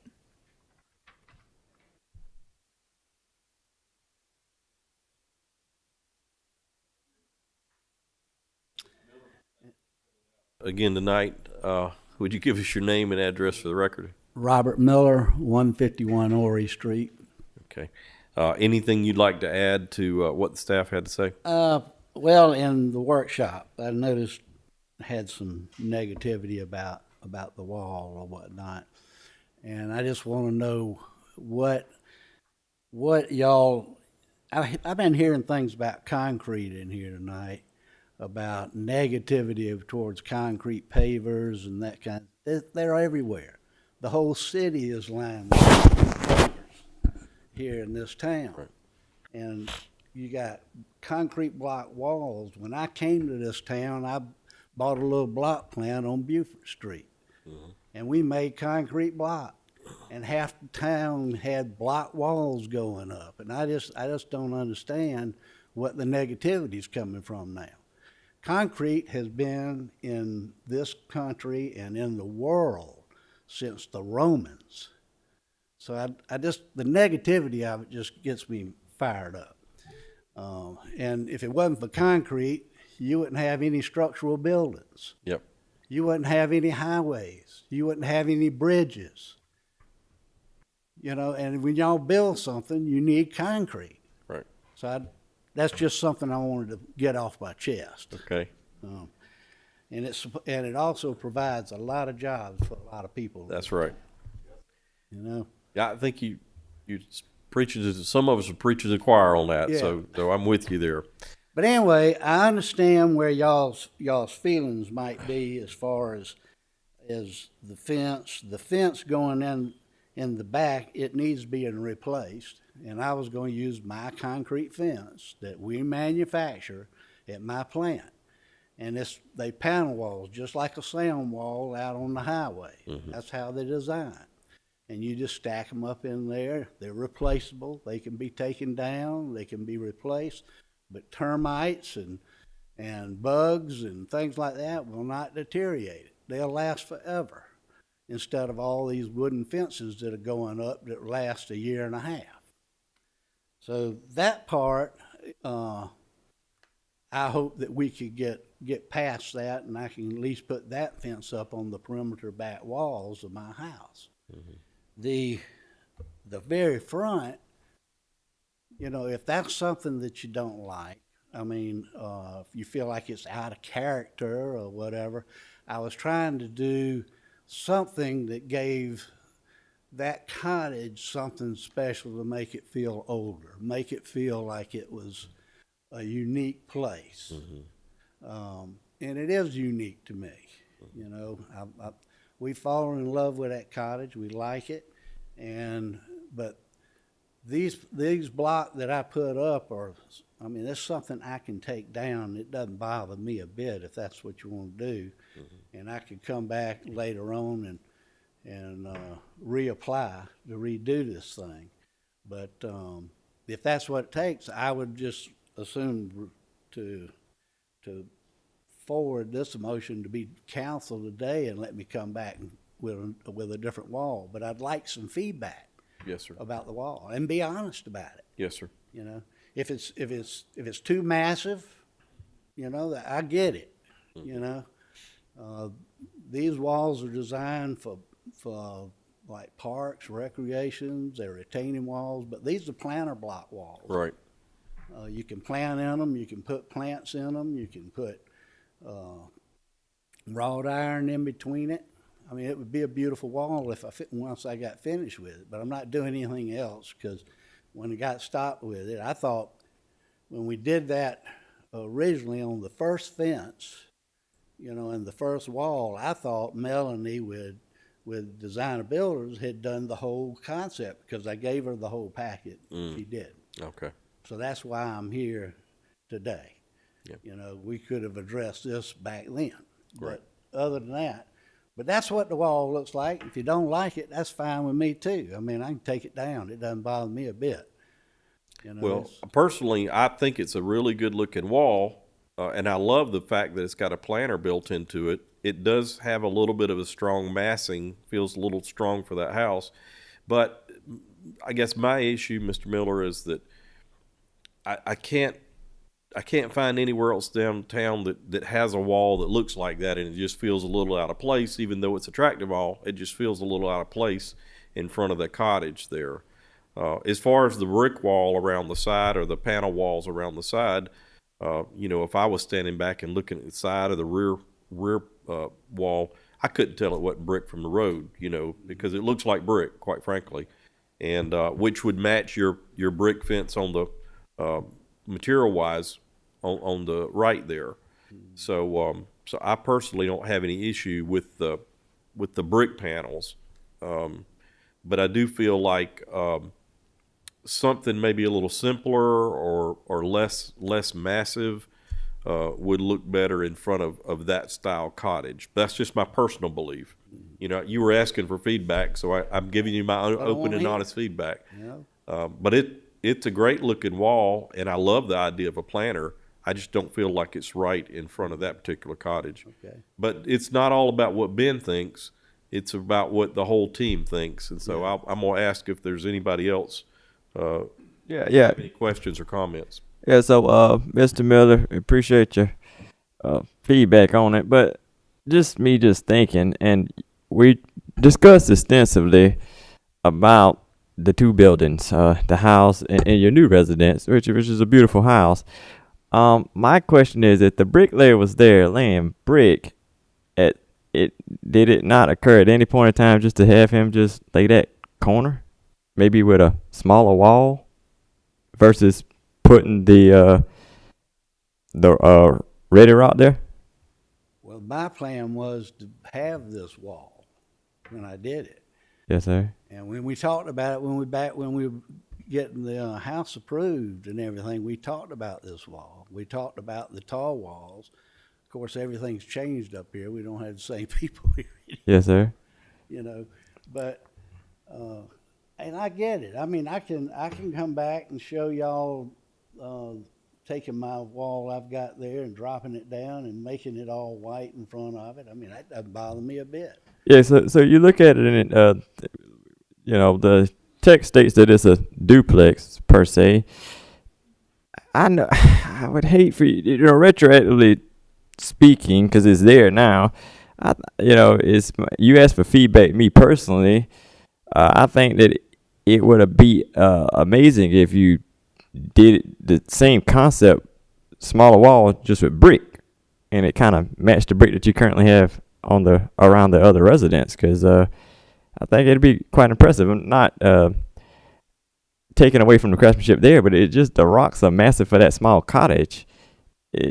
But I think that the same bricklayer that you had lay that other wall, same size, just in brick, it looked good. The side walls that you were talking about with the ready concrete, I don't have an issue with that, sir. I really don't. But it just looks somewhat out of place to me. And like I said, I have an opinion, and you got other members of the board can definitely speak on it. But I think that the rocks are massive, and it looks more industrial than anything else to me. But there you have it. All right, appreciate it. Mr. Chairman, yeah, I agree with my colleague. And I think that the transition between the brick and the rock wall is a little awkward, and if you would try to make whatever you put in front of the cottage be a little bit more consistent with the brick wall, I think that would be good. And then when you, I'm actually not opposed to the concrete brick that you're going to do.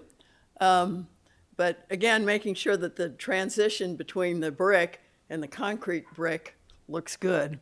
Okay. All right. Well, I appreciate it. Please. Thank you both. So, Bobby, what is the Does it basically look like the brick wall that's on the front of the house, the 8-foot brick wall? Like, how does it tie together color-wise and stuff? Is it the same color? It'll be painted. That'll be painted. It'll be painted white.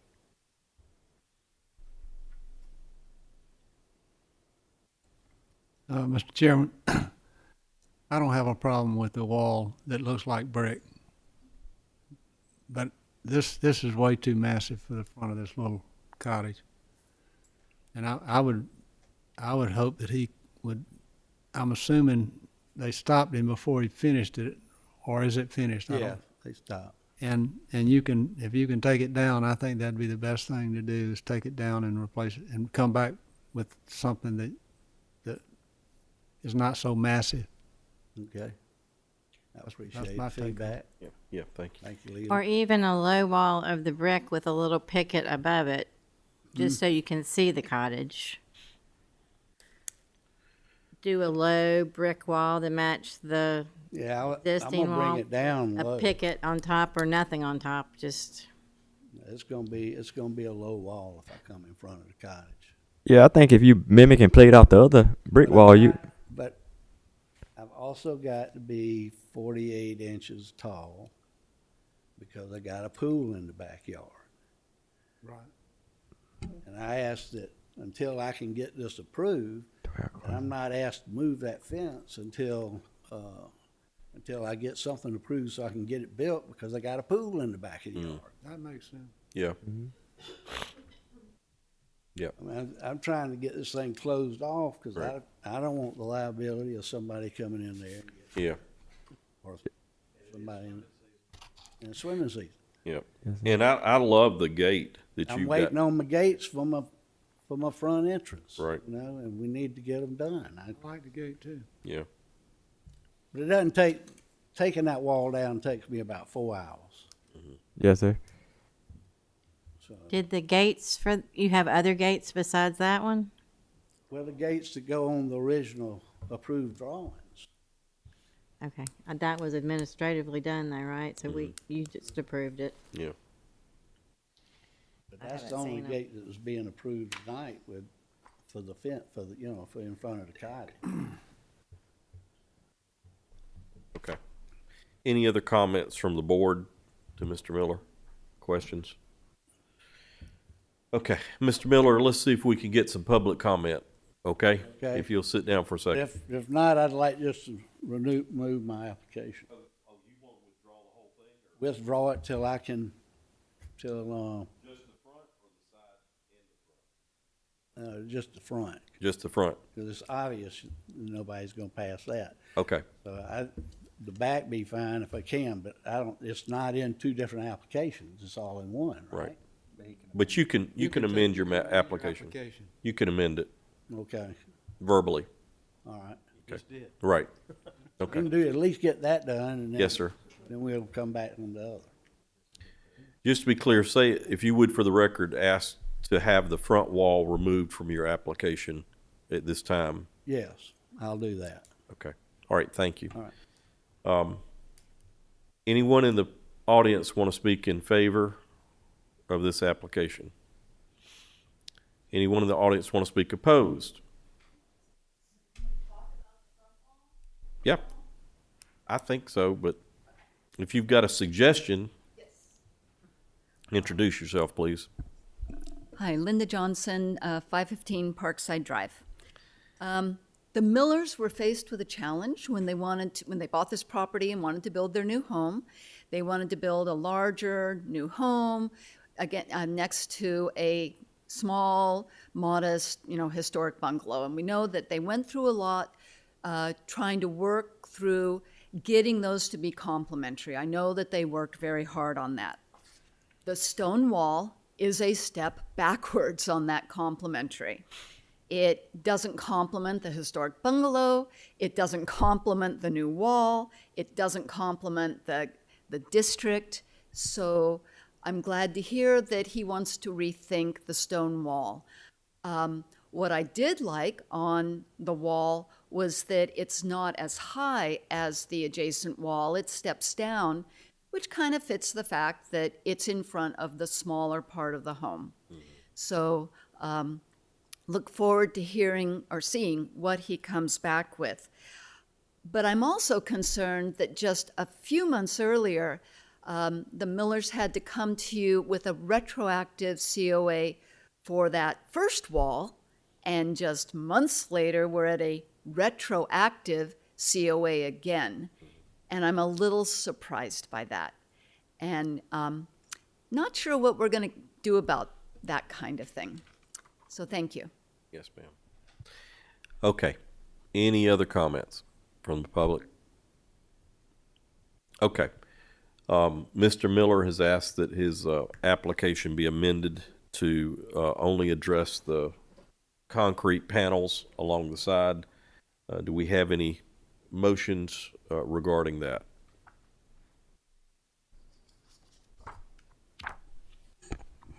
Mr. Chairman, can I make a motion? Please do.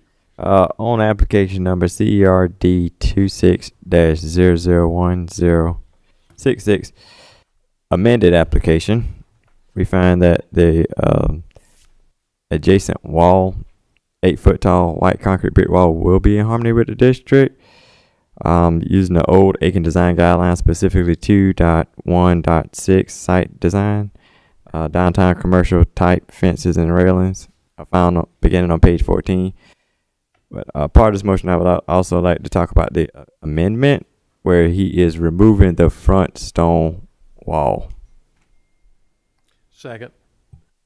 All right, we have a motion and a second. Any discussion? I just want to make one comment to Mr. Miller about, I think he got the impression that I was opposed to concrete. And, sir, I'm not opposed to concrete, but I have this book that I have to follow, and that's what I'm trying to do. So that's where my comments about concrete came from. But personally, I'm not opposed to it. Okay, thank you. Any other discussion or comment? All right, we have a motion and a second to approve the 8 feet brick wall. All those in favor, raise your hand, right hand. All those opposed? Okay, it's unanimous. You got that approval. All right, and if you would come back as soon as possible. We're not asking you to tear the wall down because of your safety concerns, but come back as soon as possible with a new proposal for the front. Well, I'd like to see it in the next 60 days personally. Is that an issue? Okay. 30. Yeah, that's right. You talked me into it. All right. Thank you, Mr. Miller. Okay, Rebecca, let's move on to the next application. Item H under new business, application number CERH26-044. Applicant Holly Cornell is requesting approval to construct a shed in the rear of 206 Sumter Street Southeast, tax map parcel 121-10-26-001. The applicant is requesting approval to construct a shed in the backyard with an 18-inch setback as indicated in the application. The proposed shed is Home Depot's Tough Shed in the Sundance Series SR600 style that measures 8 feet by 8 feet with wall heights measuring 6 feet. The applicant is proposing the shed to be painted number 1011 Seastone Blue to match the existing house with delicate white trim. This property is located in the Historic Overlay District, specifically Historic District 2, and is zoned multifamily low density. This property does not have an Aiken Historic Resource Survey card. DRB staff and the Historic Aiken Foundation president reviewed the 2010 Historic Survey, the 1989 Historic Survey, the Historic District Designation application, and other documents. However, we were unable to discover a designation status assigned to this property. The Aiken County Assessor's Report lists the construction date of the residence as 1971. As this is a new accessory structure construction and not an alteration to an existing structure, the designation category is not required for the application to be reviewed. The shed is proposed to be set back 18 inches from the side property line. However, zoning ordinance 3.4.2.1 requires that an accessory structure be set back not less than 10 feet from the property line. Therefore, the applicant has applied for an administrative waiver to permit an 18-inch property line. The admin waiver has since been approved and added to the record as Exhibit G, and copies are available outside of council chambers. Okay, give us your name and address for the record. Holly Cornell, 206 Sumter Street, Southeast. Okay, and Ms. Cornell, you were telling us in the work session that your plan is to have essentially the same color, or did I miss? Yeah, well, the color that they come is fairly close to the color of my house, which the color was approved a number of years ago. If it's not close enough, I can always paint the shed the same color as the house. Okay. All right, and other than that, I think I owe you and the board an apology because other than the fact that it's movable and that the house is not contributing or a landmark, I probably should have approved this administratively. Okay. So my apologies to you and the board. But since we're here, I think we ought to go ahead and do an official vote on it. Okay. Any comments or questions from the board? Sir, I think it's 64 square feet. I calculated it's only 6 feet tall. It's not a permanent structure. I think that's enough said, at least for me. Any other comments or questions from the board before I ask for public comment? Okay. Anybody in the public want to speak in favor or against this application? Okay. Now, I think I'm ready for a motion. Mr. Chairman, can I make a motion? Please. On certificate application number CERH26-044, and the location of the property is 206 Sumter Street, Southeast, tax parcel number 121-10-26-001. And I find that the board finds that the new storage building is in harmony with the district. There's numerous things that we definitely could talk about, but let's discuss the design review manual, specifically section new buildings, found beginning on page 91. And like for the record, this is not a permanent building. This is actually a Home Depot tough shed that's 64 square feet and 6 feet tall. Almost tall as me, maybe slightly. Okay. A second. We have a motion and a second. Any discussion? Yeah, I got a discussion. Ma'am, get your building. Get it tomorrow. I'm excited for you. You're not pouring a foundation. You're not disturbing soil, no erosion. If you're my mom, I say, do it. All right. All those in favor, raise your right hand. All right. And no opposed. So thank you for your patience. Yes. All right, Rebecca, let's move on to, what is it, First Baptist? Item I under new business, application number CERD26-001067. Applicant Carl Zipf is requesting approval to construct an elevator addition, enclose a covered connector, close and replace exit doors, and add windows at 120 Chesterfield Street North. Tax map parcel 121-22-08-001. The window additions will consist of reused windows from the demolition phase of the Trinity building and new white aluminum storefront windows that will match existing windows. The applicant is proposing to construct a 3-story elevator shaft addition. The proposed elevator shaft will be constructed of masonry units that will match the existing brick building elevations. An entry door to the elevator lobby will be installed on the west elevation of the new addition. The new elevator roof will consist of antique slate gray shingles that will match the existing roofs. The applicant is also proposing to enclose a covered connector seen on the east elevation. 2 sets of double doors with side lights and a transom, as well as 3 new windows, are proposed to be installed within the east elevation of this new enclosure. A new side entry porch is proposed to be constructed on the north elevation. Glass doors with side lights and a transom are proposed to be installed along with an antique slate gray shingled roof covering supported by columns. 4 new 4/4 double hung windows are proposed to be installed on the second floor over the porch addition. On the existing south elevation, there is a set of double doors located within a decorative door surround.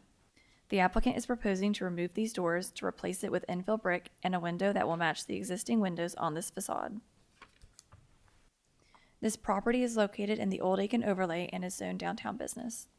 The Aiken Historic Resource Survey card lists the construction date of the church and the cemetery as circa 1840 and 1956. Give us your name and address for the record. Carl Zip, 1102 Richardson's Lake Road. Okay. Anything you want to add to the staff comments? Not at this time. Okay. You know, you need some covered walkways and elevators for obvious reasons.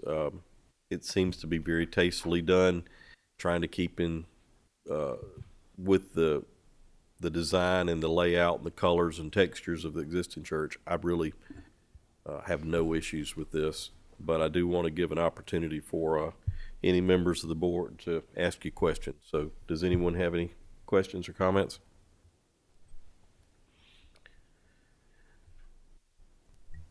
I like it. I love it. He likes it, but I love it. All right. Well, we'll let you sit down and see if there's anybody in the public who wants to comment on your application. All right. Anybody want to speak in favor of this application? Anyone want to speak opposed? All right. Hearing none, I'll ask if there's a member of the board ready to make a motion. Sir, Mr. Chairman, can I make a motion? Please. Okay, on application number CERD 26-001067, location of the property 120 Chesterfield Street North, First Baptist Church, also known as First Baptist Church, text parcel number 121-22-08-001. I find and move that the board find that the renovations at the First Baptist Church is in harmony with the Old Aiken design guidelines, specifically sections 3.1.4, window renovations and replacements found on page 35, 3.1.5, door renovations and replacement found on page 36, and 3.1.10, addition to existing structures found beginning on page 41. I second the motion. All right. We have a motion and a second. Any further discussion? I think HBOL did a wonderful job, marvelous job. I looked at the plans as far as scale is concerned, and the architectural character and tying into the existing building. It looks good. And as far as usage concerned, seniors definitely need all the help they can as far as mobility and ADA accessibility. And I thought it was tastefully done. Mr. Reynolds like it, but I love it. And good luck with your project. All right. Anyone else? Okay. All those in favor of the motion, please raise your right hand. All those opposed? Unanimous. Thank you for your patience. All right. I think the last item, Rebecca, is the new matrices. Yes, that's correct. So, I know we talked about it in the work session a few minutes about how useful it is to staff and me to try to move administrative things through. But we also had some conversations where I felt like maybe everybody wasn't in favor of it. And so, we could talk about it some more. We can vote it up. We can vote it down. I guess I'm just tired. So, any discussion? Any ideas?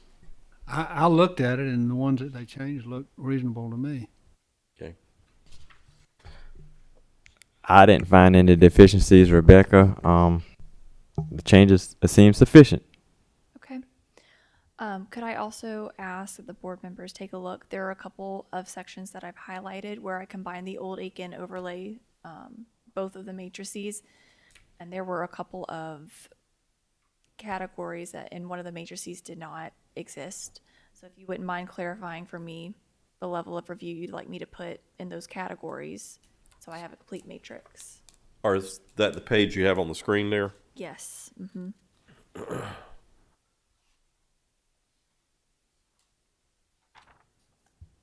And this is for Old Aiken overlay, Yes, not historic. correct. And the category you'd like to add is outside downtown business. Yes. So you asked that I combine both of those matrices, and I've done so. Mhm. But metal awnings and backstops for tennis courts were not included on the matrix for the Old Aiken overlay outside downtown business. So staff has not been told by the board. Right. I would say the same as, Chairman, planning director. yeah, the same as, Yeah. as the downtown business. Yeah. Mm-hmm. Yeah. So that would be the X would go. Are we clear? Below the Yes. other. Yes, Yeah. okay. Another section, we have outbuildings in our downtown business zone. I don't think I have a clear classification for that either. So what's the downtown business, or is that the one you added? No, that's the one that did not have a Didn't clear have direction. Okay. Well, I'd propose we just do planning, chair planning for both of those. Agreed. Agreed. Okay. And the one last question I had for the board members, there were several categories where I moved the X from no certificate required to chairman planning director. And I know in our outside downtown business matrix, there is that asterisk about the 50% of the cost triggering the requirement of a certificate. And I just wanted to clarify if I will be adding that asterisk to those X's as well. Yes. Okay, perfect. Yeah, Those and were all I- my questions. Okay, yeah, and as far as sandblasting, that's pretty destructive, so I think the full board on that sort of stuff is appropriate. Yep. It may be a reason we need to do it, but I hadn't heard it yet. So can we look at wall and masonry? What page? 6. Because this is saying that that wall would not have come to the board that we just talked about. Page 6. All right, so page 6 is dealing with, what district? Downtown business and outside downtown business. This is for our Old Aiken Overlay District.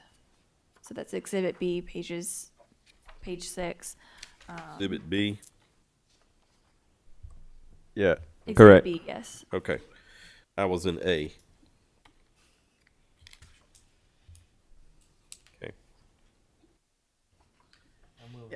I'm ready to go. So So probably Ben's gonna outside be downtown. The walls are. It should be moved to chairman approval, I think. is that what you're suggesting, Katie? I just think that a wall is as important as the building, Mm-hmm. and that it should have DRB approval. Full board? I mean, I'm afraid that you would have approved that wall. Are you sore about the previous wall I approved? Um, You can say yes. I think it should have been approved by the board. I Okay. have a problem with where it's tying in with the brick wall, but I wasn't gonna fight that. But I just think that it's, I think it would not have come to the board. Yeah, I and understand. I'm afraid it would have lived there forever. Yeah. I'm okay with the full board hearing those. I have no problem with that.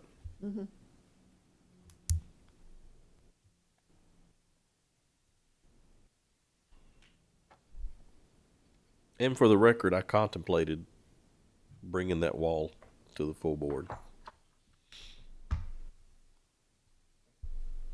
So do we want to get Rebecca to revise it and we vote on it at the next meeting? No, I think we can vote on it tonight. We can? Yeah, isn't that I'll- right? You can get it revised. Yes, that's correct. Can I ask for a clarification? So y'all are just discussing where it says wall masonry for downtown business, not outside downtown business? That's a whole nother discussion for Well- another day when we haven't been through 900. Well, I'm just trying to make sure because That's why I'm saying it. under your ordinance, We're improving it. We're not making it perfect. so under your ordinance, under 5.3.2 certificate of appropriateness, and then for A, it talks about activities requiring a certificate on land zone downtown business, and under 4, it allows for any activity not specifically covered, which either the chairman of the design review board or the planning director deems is significant enough to warrant approval. So walls is not specifically listed in 1, 2, or 3 of that section, but you could require it under 4. But under B, which is activities requiring a certificate on land not zoned downtown business, I don't see anywhere where it even talks about walls in any way, shape, or form. So I just wanted to make sure, as y'all discuss this, y'all are only talking about moving the downtown business one and not outside or other than downtown business. Because I think if you're talking about other than downtown business, then you're running into a conflict with your ordinance. That's a fair point. And the one we just heard was outside downtown business? For Mr. No, that Miller? was downtown business. Okay. So how much of the old Aiken overlay is outside downtown business? Not much, huh? I don't think very much. I don't have a number off the top of my head for you. I think it's, besides the central business district, it's half of the rest of it. I'd have to look at the map to give you an accurate. I would like us to do some case studies on some of those buildings to see if that 50% threshold, I don't understand why there's a difference. It's in the old Aiken overlay. It's just confusing if we treat you different if you're DB, because now we're spot zoning to DB too, so it just is very confusing. I didn't say that on the Yeah. record, did I? Yes, you did. I'm not disagreeing with you. So, I mean, I think that DB designation is random right now, and maybe that's an ordinance change we could talk about and maybe fix. So that's something that could be fixed in the UDO. I think for now, all we're talking about is the downtown business row under masonry walls.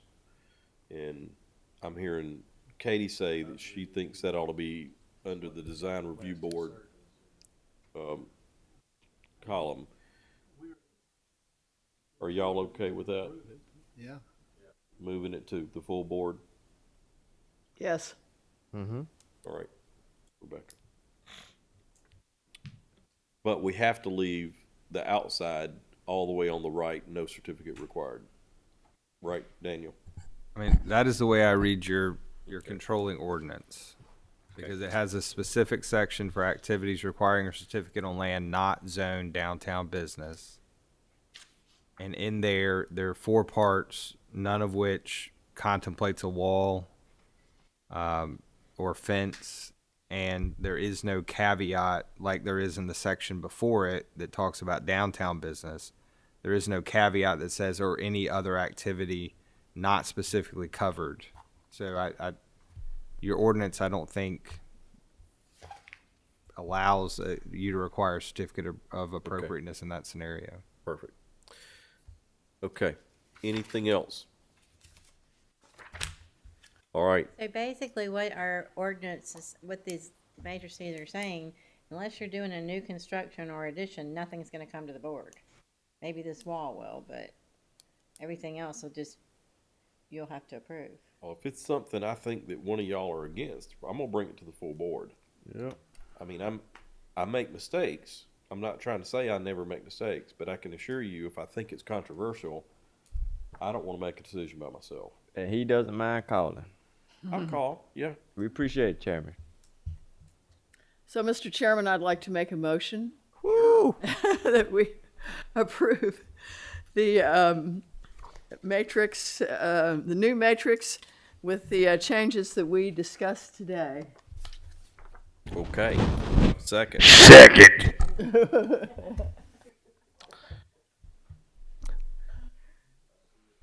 Do I have a second? I second that motion, Chairman. So we have a motion and a second. Any further discussion? Getting sleepy. All right. How about all those in favor of the motion, raise your right hand. All right. Any opposed? Nope. All right. I got a question for Rebecca. Where's the trash can? It should be back there, is it not? It is not back here. He thinks the meeting's already adjourned. No, it's a point of order. All right, I think that's it for tonight. Thank you all for your patience and stamina. 6 Yeah. Yeah, we started at 3 today. It's been a long day. Forgot about that. Mr. Seidel, hang in there. He hung in there with us the whole time. Thank you. We appreciate you, sir. Trooper. Sorry. Everybody appreciates an audience. Woo! Like broadcasting to an empty room. All right, I'd like to, is there a motion we adjourn? Hey, I make a motion we adjourn this meeting, Chairman. All right. We're adjourned.